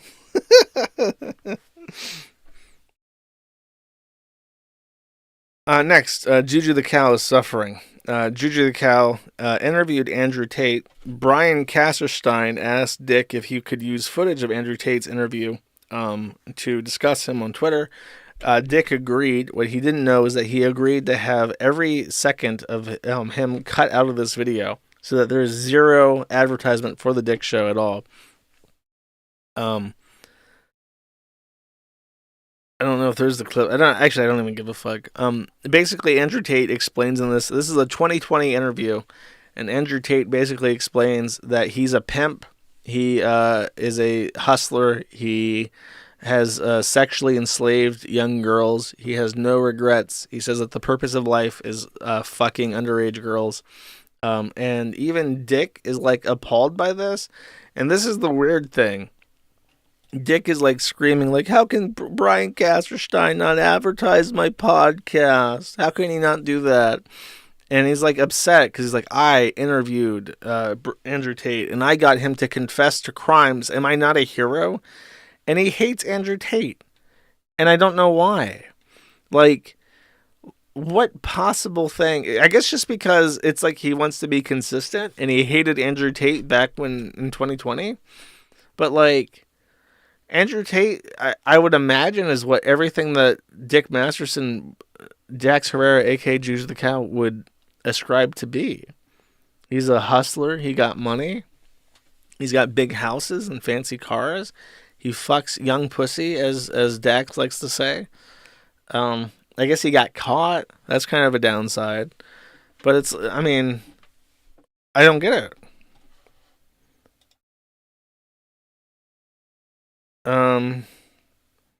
He says, Andrew Tate was on my show bragging to me about his human trafficking operation. He says he lives in Romania to perpetuate human trafficking and violent intimidation crimes. For the record, I thought it was based and cool until he started taking advantage of men too. Oh, that's a good one. I want to put that in my torture Dax Herrera folder. That's a good one right there. Hold up. Here we go. Okay. Take a screenshot of this one if you got your own torture Dax Herrera folder.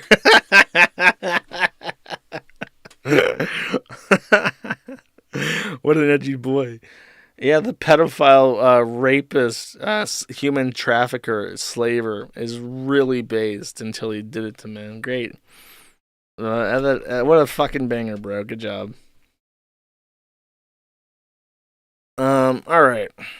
Enough of him. He wears on me when I talk about him. Ralph is back in Mexico. Now, you may remember that on the last episode of Mad at the Internet, there was a hinting post from Ethan Ralph that he might visit a certain somebody's anime way and finally conduct the battle for Jim's driveway. Surprise, that did not happen. Ralph specifically posted a picture of Jim's anime dungeon and said, there's one more stop for me to make. He didn't go. he just left. He tucked his little curly corkscrew pigtail between his ass cheeks and he fled the fucking country again. Back to Mexico, safe and sound, where no rooftop Vietnamese woman can open his fucking skull with a 5.56. Safe and sound. Okay, so this is just him thirsting. This woman is Fred Blase, and she's apparently like a hoe. She's like a conserva hoe. She's like, oh, I think women are retards, and I have tits. Don't you? And I agree with you. Isn't that great? Give me money. Fred says, if you are a boy and you want to come to my B-Day party, and you are an Anon account, can you at least send me a picture of yourself and explain to me how I can trust that you won't kill me? Ethan Ralph says, it's 2 hours to LA and like 25 mocks to Tijuana. Still thinking on it, LOL. I was thinking of turning around and going to this hose party in LA. He sends 3 different messages to her. Such as, I will be in Southern California for my birthday weekend, the 20th to 22nd, to see my son Xander and some others. Hit me up if you want to book anything or just hang. So I think that's before Oh yeah, this is old. And then another message. Don't let the door hit you on the way out. And that's in response to Tandy saying, had to unfollow the breasty gal. That's literally all she's offered. So Tandy said, I'm unfollowing this person because she's like a thought. And she's like, how rude. Simps to arms. I need defense. Then Ralph says, it's a pretty big offering though, to be fair. May even call it an offer you can't refuse. Please, Whammon, have sex with me. I'm so desperate. And alone in Mexico. He also simped for Kayla, the crack hoe, currently married to Nick Rekieta, saying, Kayla looked amazing. Me, anytime since 2020, she's looked the best. The false narrative, this isn't the only to bang. Things spriggly shift. Kamala and for a big fall, I'm out. Very articulately defending Kayla's honor. It is true that there's things are spriggly shift. I don't know if it's a false narrative though, and it's true that Kamala and Forna big fall. So, I mean, he makes some points, but what's the original? If I don't care if I get rag, Kayla has a tight body and nice tits. Ew. Would smash in the next week. And then Ralph's like, yeah. This one, I think, was a much more lucid message, but only barely. Ralph says, strip clubs are a waste of time. He went to a strip club and recorded the whores and posted that to Twitter. And then he posted this. See tittles and pussy and home, but the siren call hits me sometimes. Had some time to kill. It was mostly good. But they always readily, Ellie, to upselled up. I'm OPY, getting uploaded if get what I want. So while we had a conversation, it's asinine. Lots of double on cig and everything else. He grants by a cigarette and trying to grab my baguette. Would javelin be possible, but life in the end. Oh, and they were aware of the supposed slub web, something one were things. To buy were working, trying to swigger through my under window, Lamau. I lied, this is not a much more coherent post. I think I nailed it, though.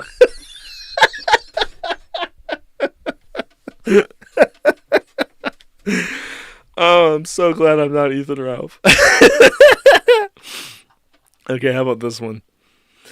Richard Hanania says, RFK kept a diary in 2001 where he recorded cheating on his wife with 37 different women. His wife, Mary Richardson Kennedy, assuming he meant, it says Kinney, but I think I mean Kennedy, was pregnant that year. They had 4 kids together. She eventually found the diary. In 2010, RFK filed for divorce.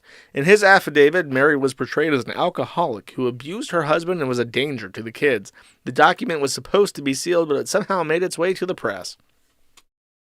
According to Mary's attorney, Kennedy took custody of the kids as a way to force her to agree to a divorce. Unable to take any more pain or humiliation, on May 16, 2012, Mary Richardson Kennedy hanged herself. A friend commented, depression and drinking didn't kill Mary, it was having her kids taken away.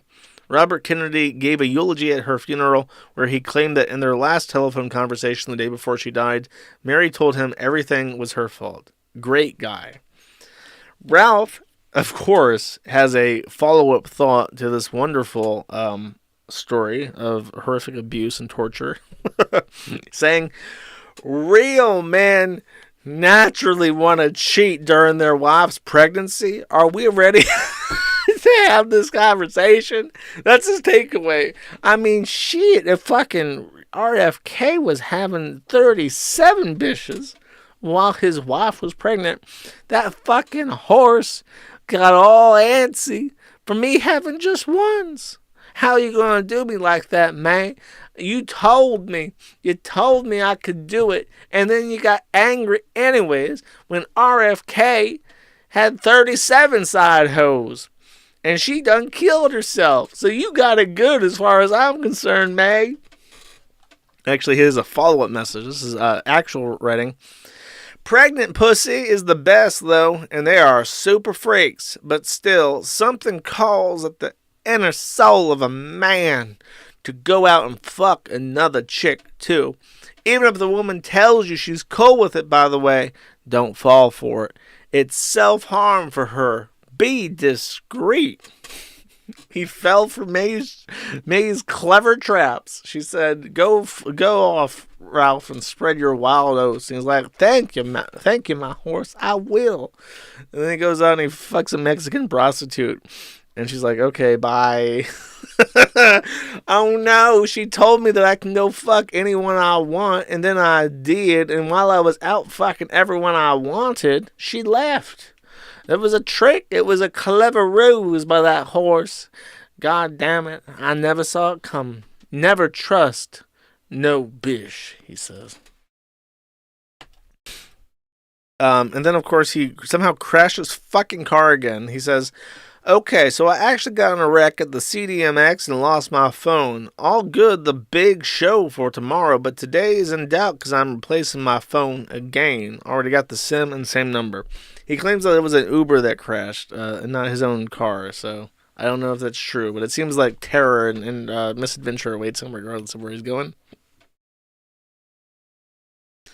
Sucks to suck.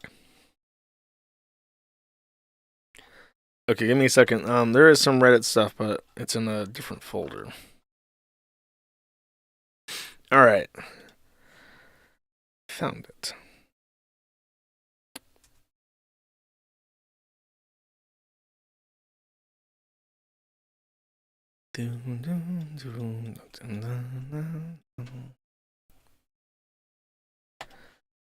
R. Cuckold Psychology. From Buffalo Brain 884. Not safe for work. Would you be okay with your wife's bull moving in? Hashtag discussion. My wife and I have been discussing this recently. She's been seeing her bull for over a year now, and they've grown really close. We have enough space at our house, so we're thinking about moving forward with this. My wife would sleep with her bull, and I would move to one of the guest rooms. Does anyone have experience? The issue with shit like this is I just feel like it's this guy's fantasy. He's just asking for advice, hoping that people will jack off to it. You know what I mean? Could just be Nick Rekieta. Cuckold Psychology, Western Classic 5409 says, wife does everything except actually cuck me. So my wife will peg me, humiliate me, wants to cage me, but doesn't want to fuck somebody else? I don't get it. Is she on board but scared or what? She says, you don't love me whenever I mention her sleeping with someone else and letting me watch. Anyone else had similar experiences and found a solution? Dude, this guy apparently found that woman that doesn't exist that all the incels complain about. Like, this guy is so unlucky. He's the one that wants to get cheated on. And he found the only loyal woman that ever lived. What a fucking nightmare. Maybe. Oh, no. Let's not go crazy here, Chad. I think there's a more reasonable explanation to this. She's, of course, a lying, cheating whore like all women, as has been dictated to me by Dax Herrera. But she doesn't want him to derive satisfaction from her fucking other guys because she's an evil woman. So she is, of course, cheating on him, but she is lying and saying that she's faithful because she knows that he's a cuckold. So she simply refrains from telling him and letting him know and enjoying the indulgence chat. I think that this is the most likely explanation. One more. This is Reddit Lies on Twitter says, so there's an entire subreddit where Redditors talk about how much they want to rape conservative women. Well, that's great.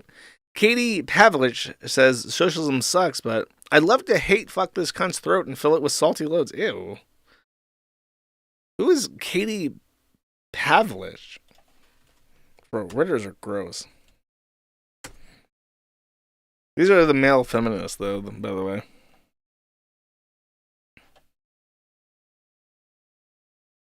Oh, she's from Black Rifle Coffee. I think I've talked about her before. I think that you guys said that she's like fake based or something. I remember this. I just remember her because she has that Black Rifle Coffee shirt. She's got like a family that's in there or something. Dude, she has 1.1 million followers. What the fuck? and I've heard of her like once. Proud and grateful American. Are you not entertained? Is this not why you are here? Enjoying. My mom loved that movie. She loves that line in particular from The Gladiator. Are you not entertained? Is this not why you are here? Enjoying a wild ride in the front seat row to history. Journalist. Ew.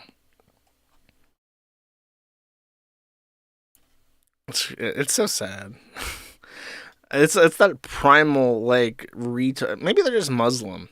You know, that would make sense, because then they're progressive. They're progressive liberals. They're like Muslims, and they're like, yeah, we rape because we're Muslim. We worship a pedophile. Might be the case. The conservative grift is strong. Get on board, Josh. I might. My closing thoughts, because we're at the Reddit segment. I mentioned how Liz Fung Jones might be involved in trying to get random people to sue us. And I feel like we gotta get big. We gotta get big, chat. We gotta get big boy mode. And we gotta find a way to grow the site. We gotta find a way to survive and make money. Because, unfortunately, I've always, I don't know, I'm like one of the last people who's like, well, making money is kind of like a dirty thing. Because you're like, I don't know. Greed is always maligned as like something that people do just because they want more money. But in this instance, the money that Liz Fung Jones gets from extracting wealth out of Honeycomb and Tall Poppy, these tech companies, is money that is then used to try and destroy the forum. And for him, there's a profit motive. Because he's an investor in this reputation management company, Tall Poppy, he makes money if he can find a way to take us down. And even if that means, because it's a profit-driven motive, if that means spending money to litigate us until we're in non-existence, then that's still profitable in the long term. It's about finding a way to get it done no matter what as a proof of concept. So if we want to survive, we got to go big boy mode. And I've been kicking around how we do that. How do we go big boy mode, chat? The feeder allegations, bro. I'm about to fucking feed the Kiwi farms. I'm telling you. I'm thinking about it. Because it's like, you know, there's the usual difficulties in monetizing the site. So, but it's not just that it has to make more money, like per person. It has to make more. It has to get more people. It has to get more eyes. So that if something happens, I have the clout to scream and be heard. And the Kiwi Farms Twitter account's been more active recently, and I can't make any more mistakes. Like as salty as I am about, for the record, I think that getting banned on Twitter has improved the podcast, because I over relied on it for like news articles and stuff, and as a result, I just like retread like the common outrage topics for the day, and didn't do a good enough job of actually reading and understanding the articles. I skimmed too many headlines. I think getting banned did help with the help reduce that. I think the news segments have gotten shorter and stuff. But the I have to be very good with the Kiwi Farms official Twitter account. I have to be safe with it and I have to be clean. And my big thing is I'm using it for announcements only, and I don't want to engage with anybody, and I'm trying to stay out of like looking at reactions and stuff. And it's a necessity. I have to learn how to restrain myself in doing this, because being able, like with the Alyssa Mercant thing, I was able to post about it. I got into contact with other people that Mercant had been threatening, and a lot of people are now aware that this is a situation. So if we need help in the future, the groundwork's already there. All these people already knew that this was a thing that could be on the horizon, so it'll be easier to deal with. I'm also thinking, and if this sounds insane, I promise you it's not as crazy as it sounds.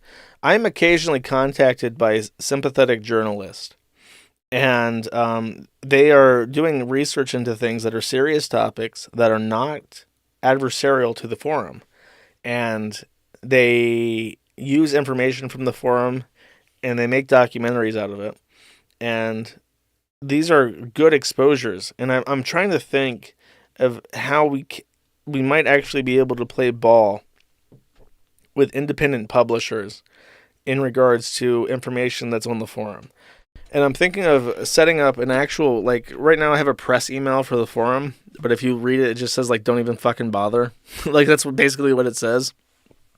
But I was thinking, you know, it might be viable if a YouTuber, you know, like a large enough YouTuber, like an actual production company asks and says, like, hey, you know, we're doing a thing about this guy or this community, and we'd like this information. I'm wondering, maybe if they send an email and say, hey, we're looking for XYZ, could you help? I might be able to, like, say, like, a journalist or a production company is asking for XYZ. And I'll say, like, look, I'll ask people to donate their time, people who are knowledgeable on this, to donate their time to dig this information up. But if you do this, I want a shout out. I want a credit somewhere in that production. Even if it's just in the in credit sequence, a special thank you for information from Kiwi Farms. I want the credit. And if I get the credit, I can get citations into Wikipedia, and we can start to undo the Liz Fong Jones damage and push back. And that's what I mean by big boy mode. Like, I'm 30 now, and it's ride or die time. The evil forces have banded together, and they wanna crush it once and for all. And they got the money, and they got the time, they have the anger, they have the motivation to do it.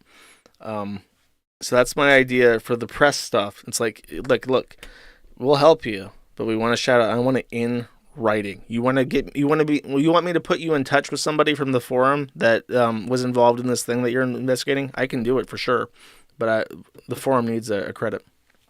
And I also this is a more dangerous proposition, but if it's thought out, I believe that there is a solution to this that would not anger people.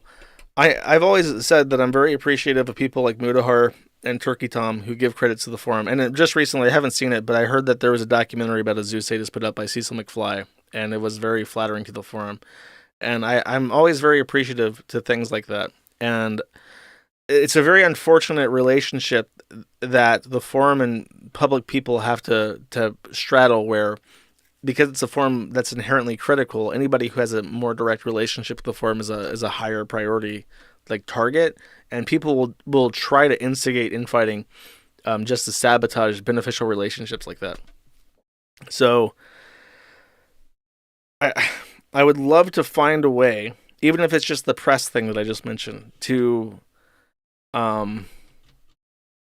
encourage YouTubers to shout us out, because if we and I'm not just saying this because it sounds filthy to even say, like, I want more money and I want more users. Like, that's what I'm saying, and it sounds very nefarious and greedy and avaricious to say that.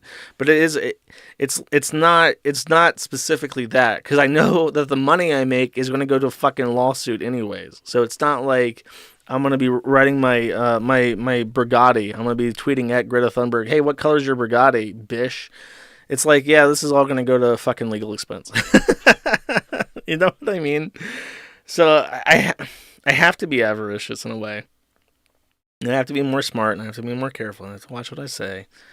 And it's less fun, but if that's what's required of me to overcome and defeat people who I genuinely believe are pure fucking evil. Like, I can just look at pictures of them and I know you are pure fucking evil. And anything that I do to thwart your efforts is warranted and valid. Yeah, I know.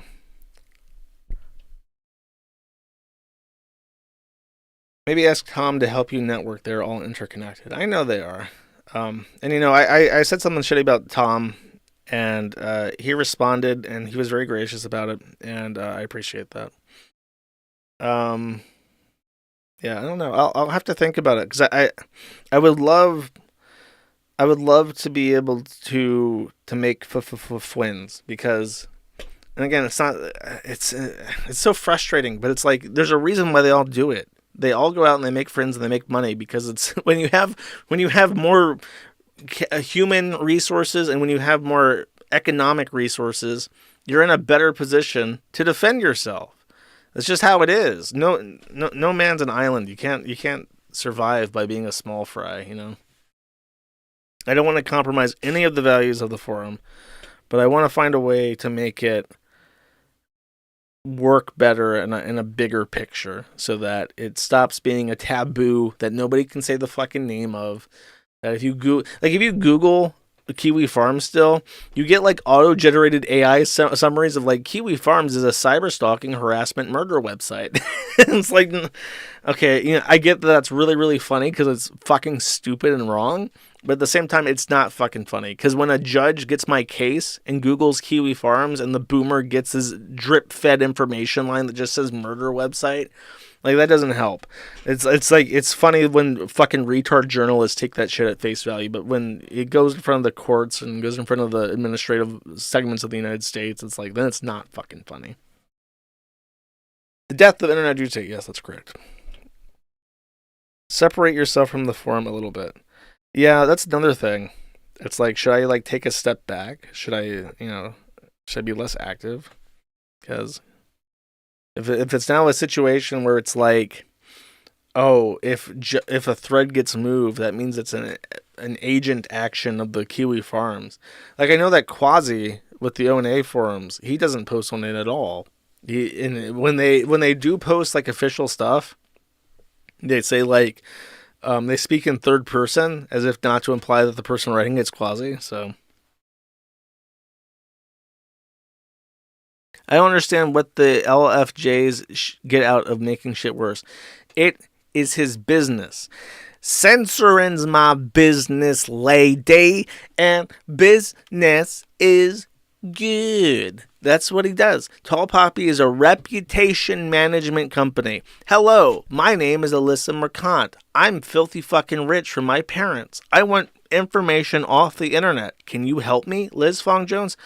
Why, yes, Tall Poppy offers a comprehensive personal security suite package that involves tackling all forms of online harassment to your benefit. We can start by A, cleaning up images of you on Google search. B, adding positive links that appear at the top of Google search. C, we have a network of journalists that are willing to write positive articles about you on meaningful news platforms that get added to Wikipedia. Your Wikipedia page will be renovated by our direct network of contacts in the Wikipedia staff, including our client who is a former CEO of Wikimedia.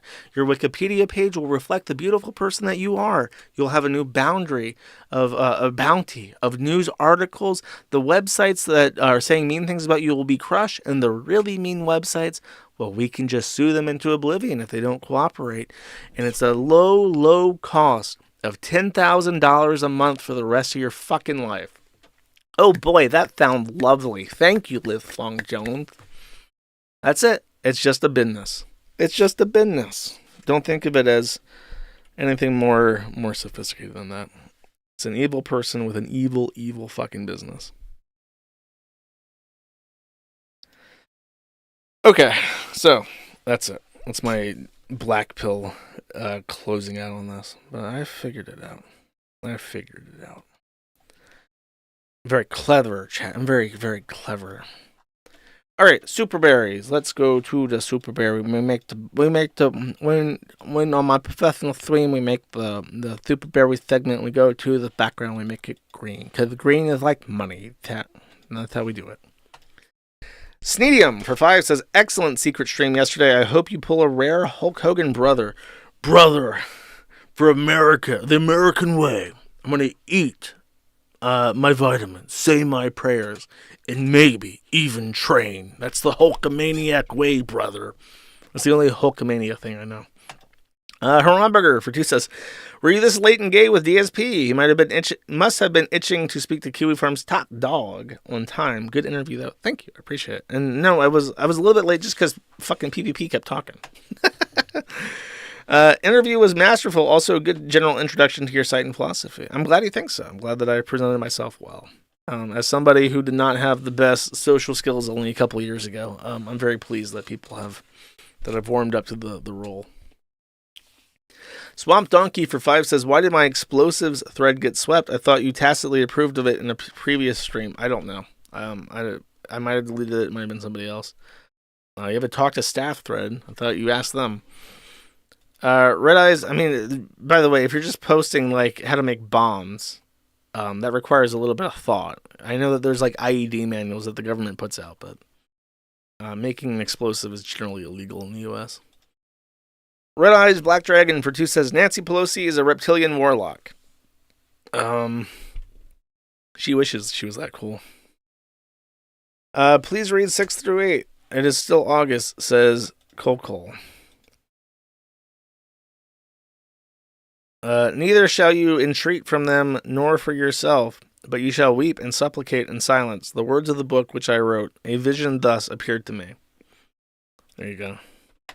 Dragoons for 10 says, you negrotic hangman rope, Frankenstein computer god worse than a gangster, felon, playboy, scum on top. No, it's not true. I wish I had that guy's voice, the DJ that's doing the readings. That'd be great. Tetrabags for 20 says, I think I saw a clip of Zuck saying he wanted out of politics a couple months ago. Sorry, bro. Being rich and powerful is politics, and you're not going to know that shit. Sneed Cricket for 2 says, I do wonder, given the Kamala campaign talking about implementing price fixing for food, etc., has made certain companies and folks with money reconsider backing her right now. This could apply to Zuck and Meta too. Oh, you really? You think so? Fun fact, Mark Zuckerberg owns a fucking island bunker in Hawaii. Just the food for thought. Rad Crab for 10 says, start your stream like this. Stop at the word semen. Okay, let's see.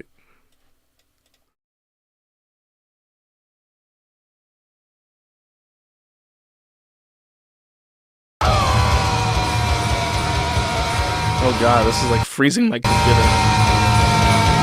I think you crashed Moldad. I'm full of Christmas semen. I don't know what it is, but...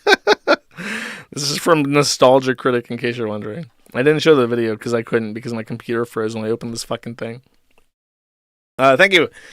Haramburger for 2 says, 3 stars. I got this 22-ounce KF website to replace my 20-ounce 4chan. The handle is thicker than I like and not user-friendly. Also, my posts arrive really slow sometimes. It's adequate, also sneeds nicely. Happy to hear. I don't know what the ounces refer to, though. I'm kind of hesitant about making guesses about what that could mean. Colyadante for 10 says, Zuckerberg has been making money full-throatedly defending the gay American empire for 20 years, and he would be back at it tomorrow if the money started coming again. He's a weather vane, not the wind. That's probably fair. I mean, all big businesses are like that, so you're probably correct. Thank you. Casting Couch Crab for 5 says, it's going to take a lot for Zuck to be redeemed. I've been muted far too many times for just matching a clown's energy. I've never participated on Facebook, so I can't wait to see how banned I get. Bjakni for 5 says, Josh, why didn't you immediately start screaming obscenities at DSP? I'm a very quiet person, that's why. Meek and mild. And sensible. Sniggy Cricket for 25 says, YouTube link, primarily watch from 228 to the N2. Also, I'm happy that DSP is doing better too. I wish him the best up and up. Granted, he can always pull a racket still. I would be hesitant to make bets about where the DSP stuff is going. Who knows? Maybe it is a proper new leash, but it's a bit early for that prediction. والله انتوا كلاب بصراحة يعني. ماشي نشتغل عادي. نحط معلقة بصل. خلي بالكم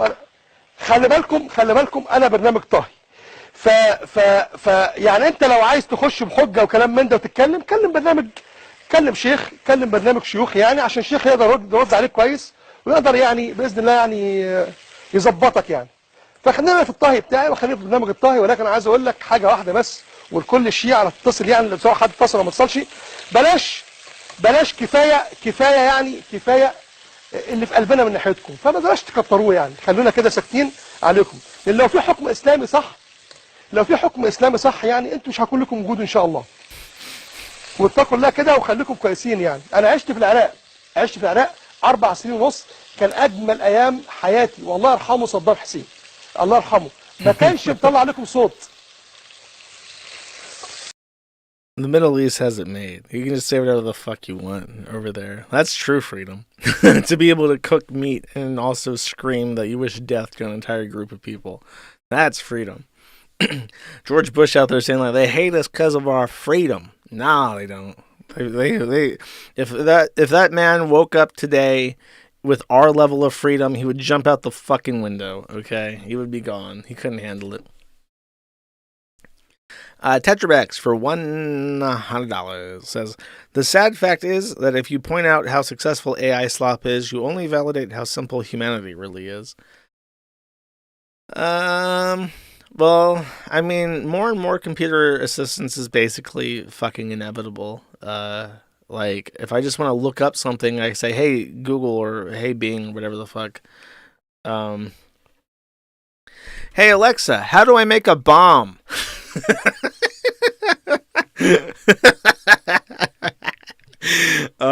Generally speaking, it's nice to have little assistances like that. But we'll see how it decimates white-collar jobs, apparently. Thank you. Space Allen, for 1, says Ham Jam. Thank you, Space Allen. Space Allen, for 20, says Ham Dance. Oh my god, we're switching it up. Thank you.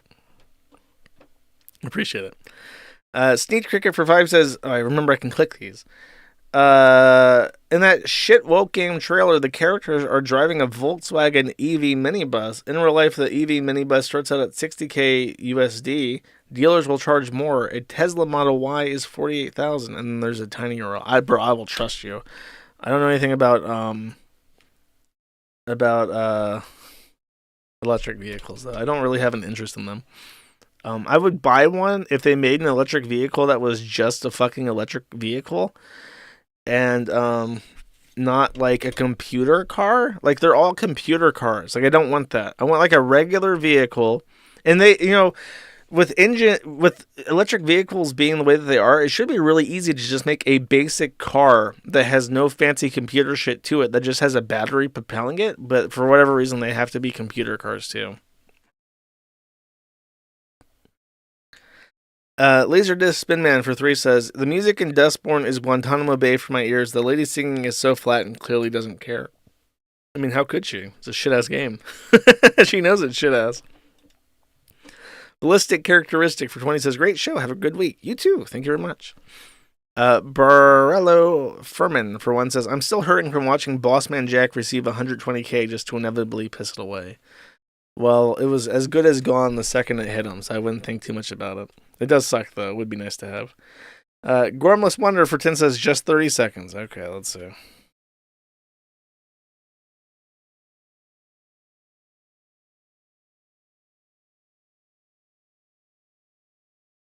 Okay, this is like a clip from the game, I guess. It's in mono, of course. I'm assuming that's their fault. Oh, dude, bro. Sorry, Catbox was really fucking slow. I'll come back to it. Should downsize it a bit. Kurt Eichenwald, Anime Masturbator, for 5, says, glorious Kiwi Emperor, a king, and an emperor sitting at a table discussing alliances. You are expanding your domain with your expert acts of diplomacy. You two should play Chain together. Maybe. We'll see how the gaming stuff goes. Stevie Weeby, for 10, says, play Dustborn, you visionary. Maybe. I'll think about it. John D90, for 25, says, hello, Mr. Moon. I'm thinking this man should be the head of your security detail when you return to the States. Okay, let's see. Another Catbox fellow. I'm going to have to preload this one as well.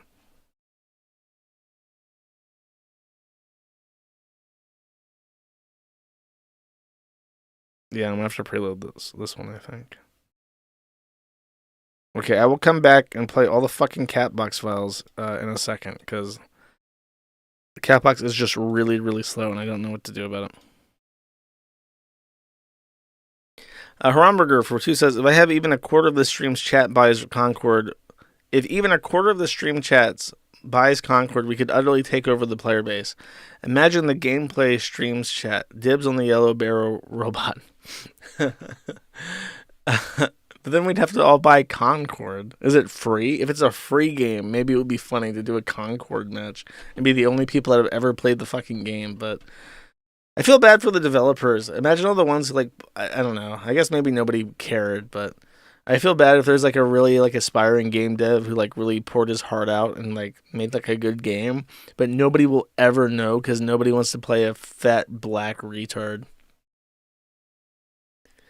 No Hurt Mr. Metal for 2 says, It's Z Concord Squidwoman looks like horny Splatoon art. We officially have Zoomer game devs from 2014, boys and girls. One day we're going to get a second COVID when someone puts their dick into a squid. Anime Sex Copen's Need for 4 says, False Pizza Day, and then it's a link to his Twitter, and it's definitely porn, bro. Come on. Apartment Archive for 5 says, congratulations, you have found a sandwich. And then there is a tiny URL link. Okay. This appears to be a floating sandwich. Now this is content. Okay, let's see those other videos, see if they loaded. This is the 30-second clip from, what's his face? Anyway, I gotta go pray. I think we're safe. Is she gonna do shit?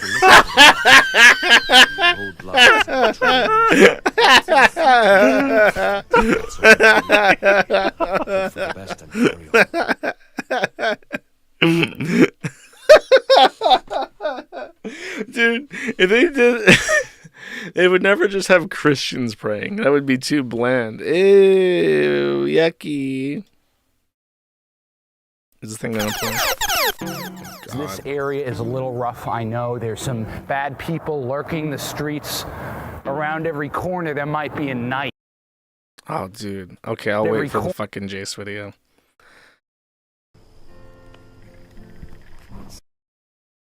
Dude, the art of the character looks like a fucking sim. I'm sorry, bro, but Catbox just doesn't fucking work. I don't know what to tell you. My site loads faster than Catbox. That should tell you what the status is of this shit. Yeah, it's pretty funny, though. Daniak, for 1, says, when ID made Return to Castle Wolfenstein, they goofed and had the German women use the Sten instead of the MP34. They look pretty identical, and as I recall, they operate in a similar manner. Dude, I knew I wasn't crazy. I remember playing Spy in Wolfenstein, and the German spies had the Sten, and they had that really weird clip, or not clip. Oh my god, don't kill me. I said clip because it's like shaped like a banana. It's not like a straight stick. I don't think. That's where I remember it from. So I played that game. It was like free or something. I played it when I was like 12. Schneidberg Stein Goldman for 50 says nothing. Thank you, Schneidberg Stein Goldman. Appreciate it. Humble Guardsman for 1 says Team Fortress 2 is a timeless masterpiece. It's true. It still holds up. Even with all they've tried so hard to make it fucking gay and retarded, and it still is a good game. And you can get into it even as an adult and grind out like 40 fucking hours. It's really nice still. M30WG1 or Meowga says for 5, hey Josh, what's your favorite K-Flay album? Life as a Dog is pretty fucking good. Yeah, Life as a Dog is probably like peak. I like her older stuff. Even some of the mixtapes are good. It's actually I think it's called Sunburn. Which album is Sunburn on? I think Sunburn is the name of the album. I want to say Sunburn is my favorite. Yeah. From Eyes Shut. Eyes Shut is the album. There you go. Collier Dante for 15 says, I assume there's privilege from extortion and legal notices, but doesn't that letter literally say they're going to sue you for unrelated torts unless you remove the docs? Is that legal to just admit? It's probably a bad idea. There were definitely a lot of people that were commenting saying that this is I think one person used the words flying too close to the sun with implied extortion. High Confessor for 10 says, I was out grocery shopping last week and saw a Rip Reverse t-shirt in the wilds of South Mississippi. Get fucked Vito the Pedo. This will never happen with Super Killer. What's that? Is that weird shitty comic that he's never published that has a sit-in for his dead friend that he ships himself with? Is that what you're referring to? No, it will never happen. Anime Sucks, Cope and Sneed for 4 says, I went out grocery shopping last week and saw an Anime Sucks Cope and Sneed t-shirt in the wilds of South Mississippi. Get fucked. Daniel Larson saying this will never happen with Ethan Ralph. Very good. It's actually made me laugh. Sir Calf, for one, says, I bear witness that there is no God. No. No. Nice try. You're not going to get me to do the Bismol or whatever the fuck that shit's called. An actual good game with their talents. Hello, chat. It appears that my stream connection died yet again. Suffer, stream listener childs. I'll give everybody a second. I've paused the VOD. Okay, I think we're back, chat. Stevie Weeby for 5 says, I was out grocery shopping last week and saw a Schmorky t-shirt in the wild of Leeds Summit, Missouri. Get fucked, low tax. This will never happen with Flash Tub. Flash Tub was also Schmorky. That doesn't make any sense. The Lion King for one says, B-Jams, I say eloquently. Thank you. Romeless Wonder for one says, bit late now, but would have been fun to pop the lawyer's threat into Suno AI live and see what comes out. I don't have... That is a funny idea. 11th Circuit for 2 says, Aktun, Schneed. Thank you, 11th Circuit. Cheeky Stinker for 1 says, ever heard about GJ Peach Cobbler? He makes good history videos, but has always joked too much about bussy and femboys, plus being a chronic redditor. Sad because he's engaged to a very fat, ugly white woman. Can't say I have, and I'm happy I haven't. Sorry. Yeah, it's always sussy when people are like that weird and sexual in like their YouTube videos. Dr. Strangelife for 10 says, DSP is a rat. Get that Boss Man Jack interview so he can holler at you for 2 hours about how nice your mom's pussy is. Fuck the evil Rigger Eddie and the Ratatouille Rats. I'm this fucking close, dude. Boss Man would never talk to me, unfortunately. And if we did talk, he would just like spurg out at me and quit. Schneedo for 10 says, YouTube link. Shit. Okay, let's see.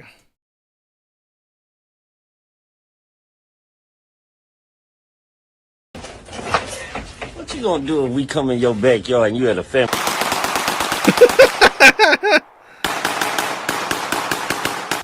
Another day is gone.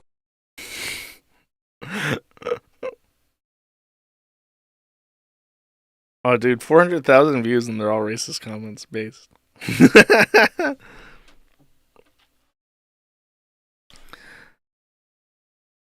Thank you. Coley Dante for 5 says, friendly advice, you were rhetorically weak on the DSP's wife cousin's nude issue. If you had a rationale on why that was morally better than revenge porn, you did not express it well. She's a whore. She's a literal back page prostitute, and I don't give a fuck what happens to her. As far as morals go, I don't give a shit. Eric Gorge for 10 says, can we get another LOLCal podcast? Maybe next discuss the AIM stream or the Starfish event. You're a better wrangler than Keemstar, and the LOLCal's PPP, DSP, and Borsky aren't insufferable. You're talking about like making like a rival to the LOLCal live podcast?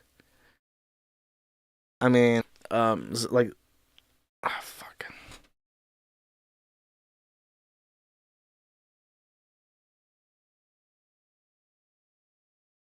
Sorry, it cut out again. That was a hard cut too. Like when that happens and the stream actually dies, that's either the restream service collapsing or that's the Starlink just going out completely. Yeah, sorry, it's just been really shit quality today. So as I was saying, those people are very difficult and they're very high maintenance, and it sounds like a funny idea, but it's a lot of work. And if there's no big payoff, then it's just a lot of work that's spent trying to keep people happy that are naturally very unhappy people. And it's a big pain in the ass. But I mean, I enjoy talking to people, and I think I do a really good job talking to people. I think it's a strength of mine that I'm a good listener, and I always have been. I'm very good at paying attention to what people say and positing questions that are kind of intrusive but not like directly offensive in how they are posited. So I do think that's my strength, but talking to the Kiwi Farms guy is never an exciting prospect to people who don't like it. Damn it.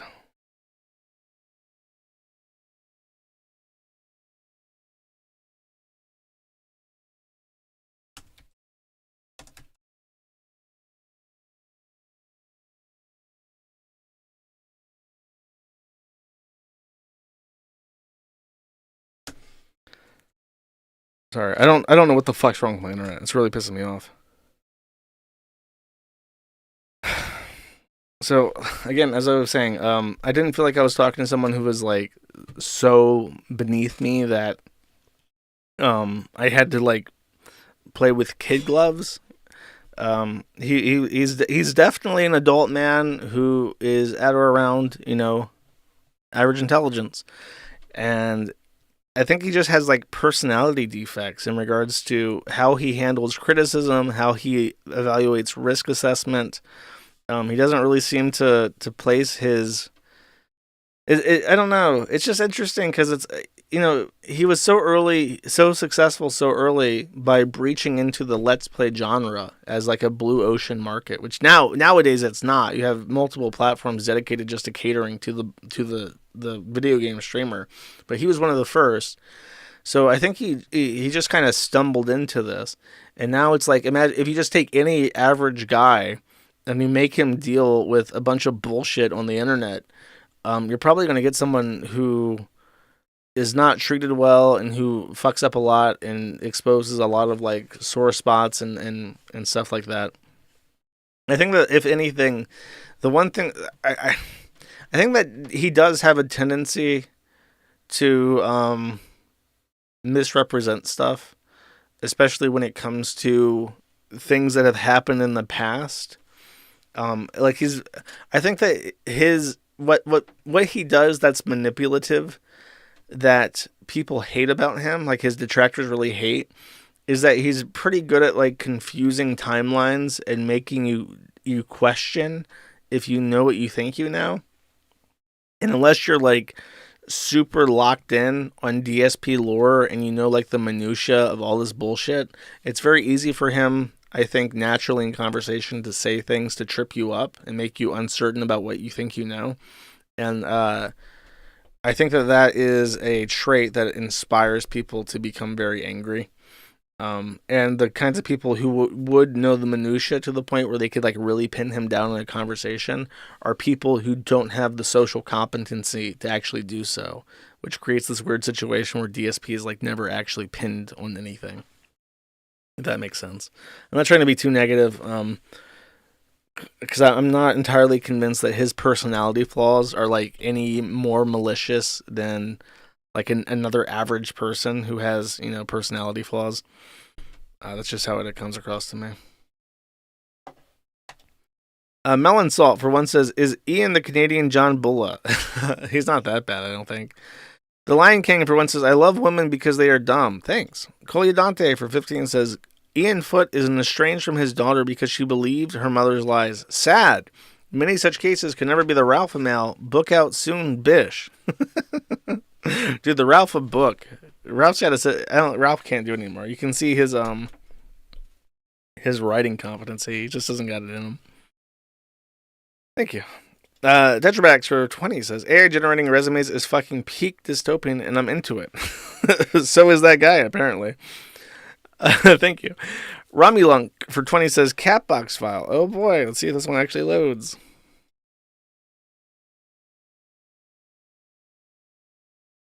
Stop stalking Kitty! It apparently wants to load. I mean, this is the 4-minute... Dude, this is on the Kiwi Farms. If you had sent me the Kiwi Farms link instead of this fucking Catbox file, then it would have been fine, but...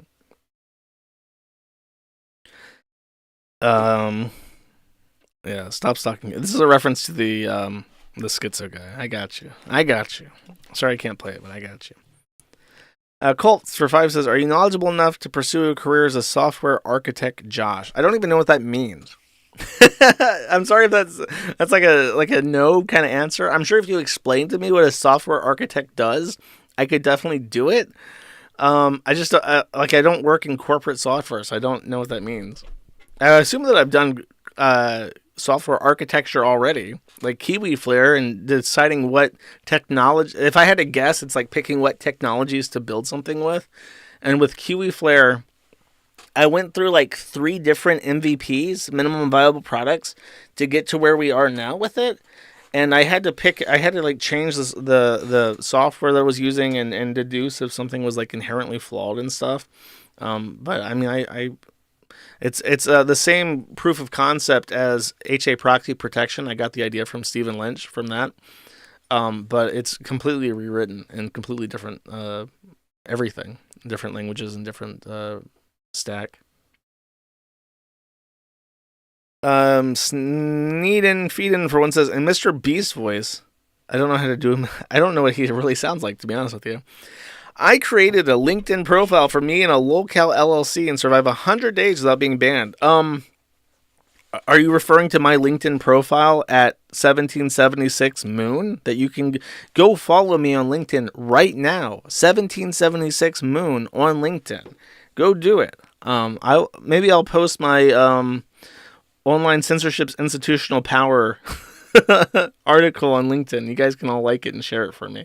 That would piss off Liz Wong Jones. Are all the chats dead? I think I might have killed all the chats again. To the fucking... Okay. Oh, wait, okay. Wait. Maybe. I don't know. Okay, now it's working. Great. Now it works. Longboarder 241 for 10 says... It's a blank. This man reminds me of Joe Bethencourt, the man who knew 200 different string instruments. Okay, let's see it.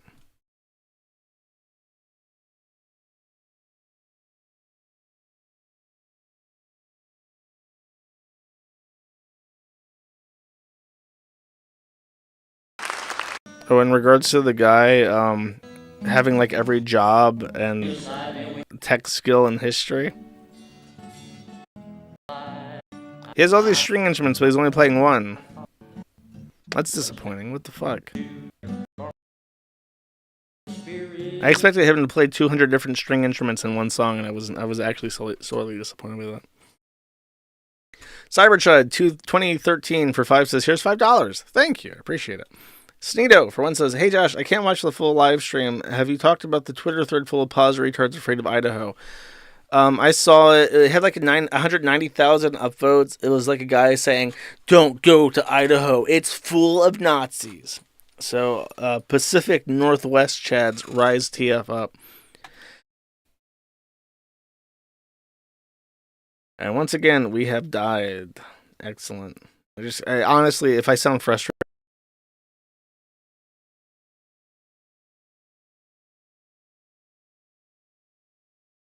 okay, now it's back up. Sorry. Happy voice. Happy voice. Don't sound like a dickhead. Judy Tester for 2 says, I was going to pay you to read the Ralph Strip Club Slub Web Stroke tweet, but then you read it anyways, anticipating the viewer's needs at all times. That's what I do. I run these things flawlessly. I never fuck up and terminate the stream 8 fucking times in one day. I'm always coasting that good. We're on Easy Street, and it feels so sweet. Okay? Judy Tester for 5 says, incredible stream today. You hit on so many topics and all of them were interesting and funny. Thank you for a great evening. Yes, finally, a good stream. I can't believe it. I pulled it off.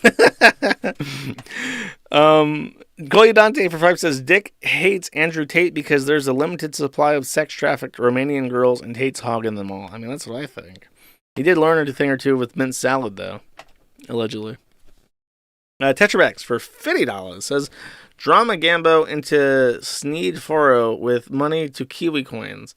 Bro, I can't do my own cryptocurrency, but yeah, I would love to have enough money to hire people to help me with software ideas and shit. I would love that. The thing is, I've never done here's the thing. Okay, here's an aside.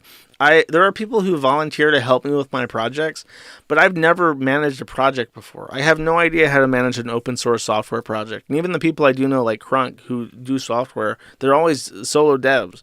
So I don't have like a team, a project leader or whatever. And with the Sneed Foro, I have a very specific idea of how I want it done. And I don't really want to like accept code until I can like set people up to do what I want, basically. And we're not there yet. Thank you. The Orange Cow for 5 says, you are unable to keep your X account. Numerous times you have said, this time I'll be a good boy. No impulse control. I mean, the rules for X are like retarded.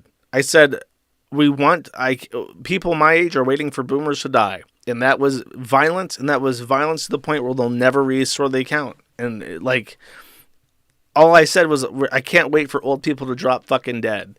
And that's violence to them. So I don't know. You just, like, I tried very carefully to, like, never say anything violent. And even that was violent. So it's like, I don't know what the fuck's wrong with Elon. I don't know what the fuck's wrong with his Jannies. They're in the wrong, like 100%. I accept no accountability for this because the boomers should drop the fuck dead, like, as soon as possible.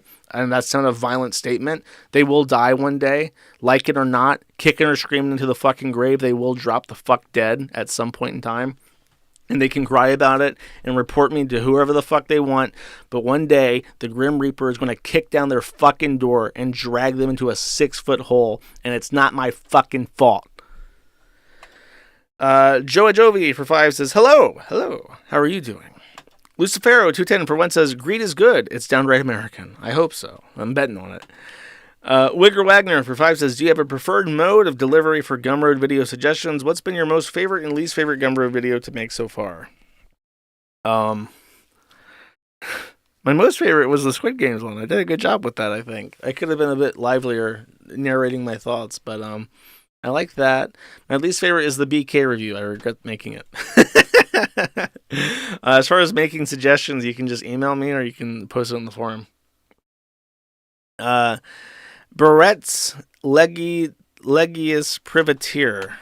Barrett's Legius Privateer for $300 says, hey Josh, thanks for the entertainment over the years. My favorite moment was the To This Day rant. I have a recording in my gym playlist. I think that's more well known as the Live Forever Kethel's rant. That's on YouTube. That has a lot of views, actually. I'm glad you liked it. I kind of improvised, but I had an idea of how I wanted to say it. And I this makes it seem less cool, but I picked out that Beshi Rashara Rise song, and I kind of figured out where the timestamps were for where, like, the beat escalates. And I tried to keep a mental note of where I was in the song so that I could time things, I think. Thank you, though. Arclight Redux for 20 says, gritting teeth emoji. Thank you. Appreciate it. Sneedo for 1 says, after listening to the DSP interview yesterday, I'm surprised you didn't know that there are gaming PCs that have futuristic cyberpunk-looking PC cases. Bro, all of my fucking PC cases are black boxes, and they always have been. But yeah, I've never seen that weird shit before. Vordier for 5 says, I trust you. Make something cool. Also, this week's Gumroad was the best, but most vile one you've made, more like that, Arpeggio. Well, I have to be careful, because certain people are extremely handsome and large penis having Indian men, and I don't want to, I don't want to risk too much, but yeah. No, thank you. I'm glad you liked it. I was on India, by the way. Subscribe to the Gumroad. Man at the Internet at Gumroad.com. Also found at manattheinternet.com, Manny.live. You can find the Gumroad links. Subscribe today. Big boy mode it. Tetrabax for $100 says, great stream. The new squirrels are getting used to being touched, so it won't be long before they start taking instructions. Are you robbing a bank or something? What do you intend to do with squirrels? It's kind of weird, bro. Don't molest any squirrels, please. Thank you very much, though. Brianna Wu Hyper Bimbo for 10 says, can you cast away your karmic burden? New type of TikTok content is growing in popularity. What do you think? And then there's a Twitter link. Okay, let's see. It's a new TikTok trend, I guess.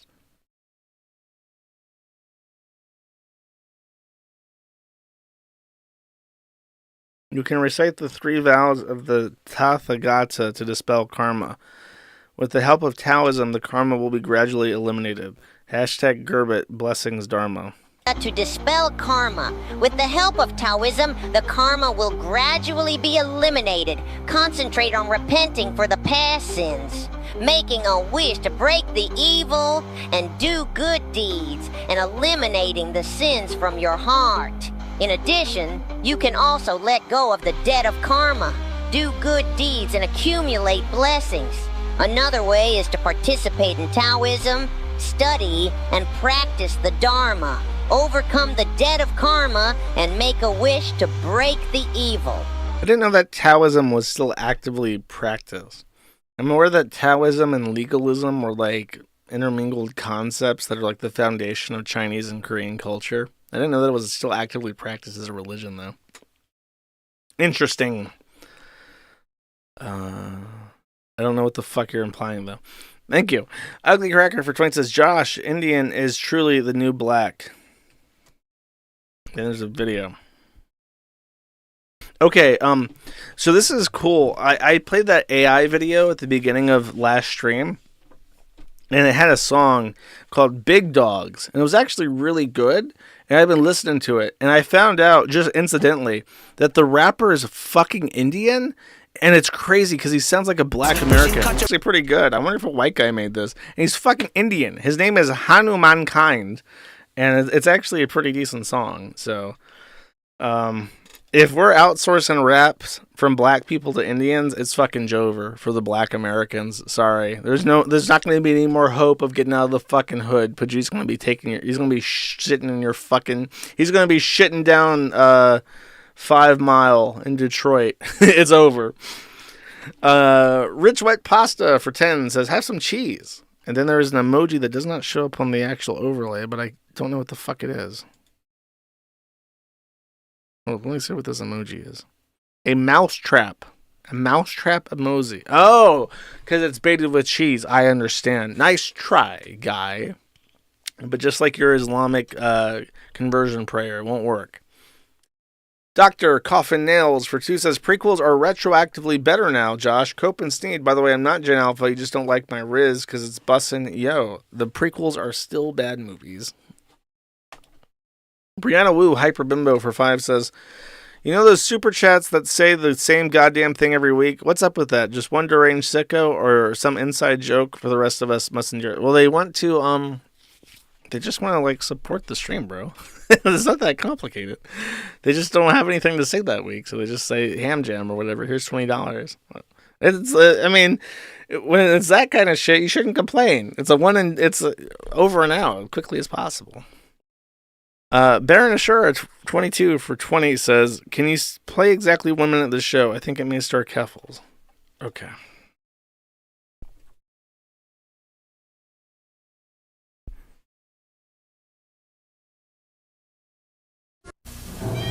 Are you like tricking me into what is this?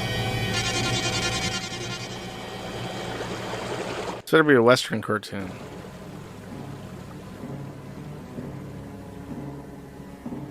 At his island headquarters, the arch-villain Dr. Demon is plotting to Dr. conquer Demon, the that's an inventive name. He has summoned his assistant, Devaline. We finally made it. You don't think we were followed, do you? I'm sure that we were. It is a train. Sir, ma'am. Now, Sir, ma'am? Devaline is a she-man. Not just half man, half woman, but the worst of both. Evelyn reporting as summoned, Dr. Demon. At last, you two-faced man, she-man, whatever you are. Greetings, Dr. Demon. The time has come at last for me to... That's funny. That's pretty good. Sneedo for 1 says, I'm not surprised that Alyssa Merchant drives a PT Cruiser. I don't know. I don't know enough about cars to opine about that. Lilanthia for 10 says, wait, are you still going, Josh? What the fuck? Have you read The Wheel of Time? If not, email me and I'll send you the audiobooks. Motherfucker, I don't even know what that is. But thank you. I mean, you asked me about it last time and I haven't. Look, I don't know. I don't want to listen to any books. Fuck books. Rich Wet Pasta for 1 says, it was pepper jack cheddar. That's pretty good cheese.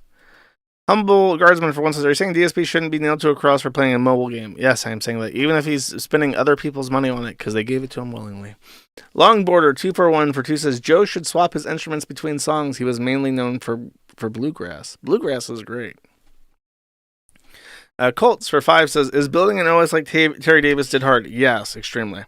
I read it was very hard. And I also read it was only hard because when he did it, there weren't many resources or support as there are now. What's your opinion? Building an operating system from scratch is fucking ridiculous. Building a compiler from scratch is fucking ridiculous. And yes, when he did it, there wasn't like you could Google and there would be, because right now like operating system development is like a gay little tranny hobby that you can find Discords for. Back then it was just like you got to know how computers work down to the bare metal. And he did. Grim Reeker for 5 says, Ja, sounds like you're having connection issues. Have you considered wiping down your satellite dish with Windex? I bet that would help. I don't think I can actually check on that app. You don't get a fucking router for Starlink. You get like a fucking app. It's possible there might be like an obstruction. I'm curious now that you said it. Let me see. Oh, that's right. I turned off my Wi-Fi. I can't see it. Blurp Bloop for one says, stay cool. Bro, I can't wait to get the fuck out of this closet. Thank you. I appreciate it, everybody. I'm glad you like the stream. Outro song. This one is specifically picked for our boy Darkside Phil. It's like a parody song. And the vocals are like real vocals. And I wonder if they like paid somebody on Fiverr or what. I couldn't find an explanation for it. Let me pull that up real quick. All right. See you guys on Friday. Take it easy and bye-bye.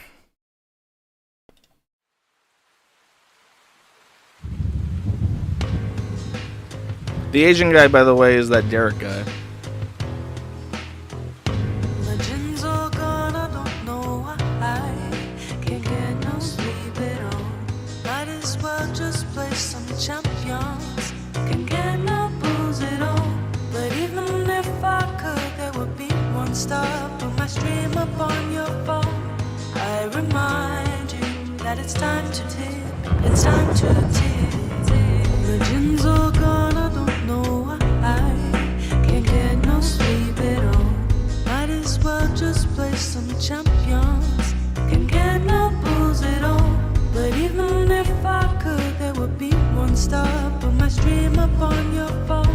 I remind you that it's time to tip. It's time to tip. Dear Phil, I wrote you, but you're still in calling.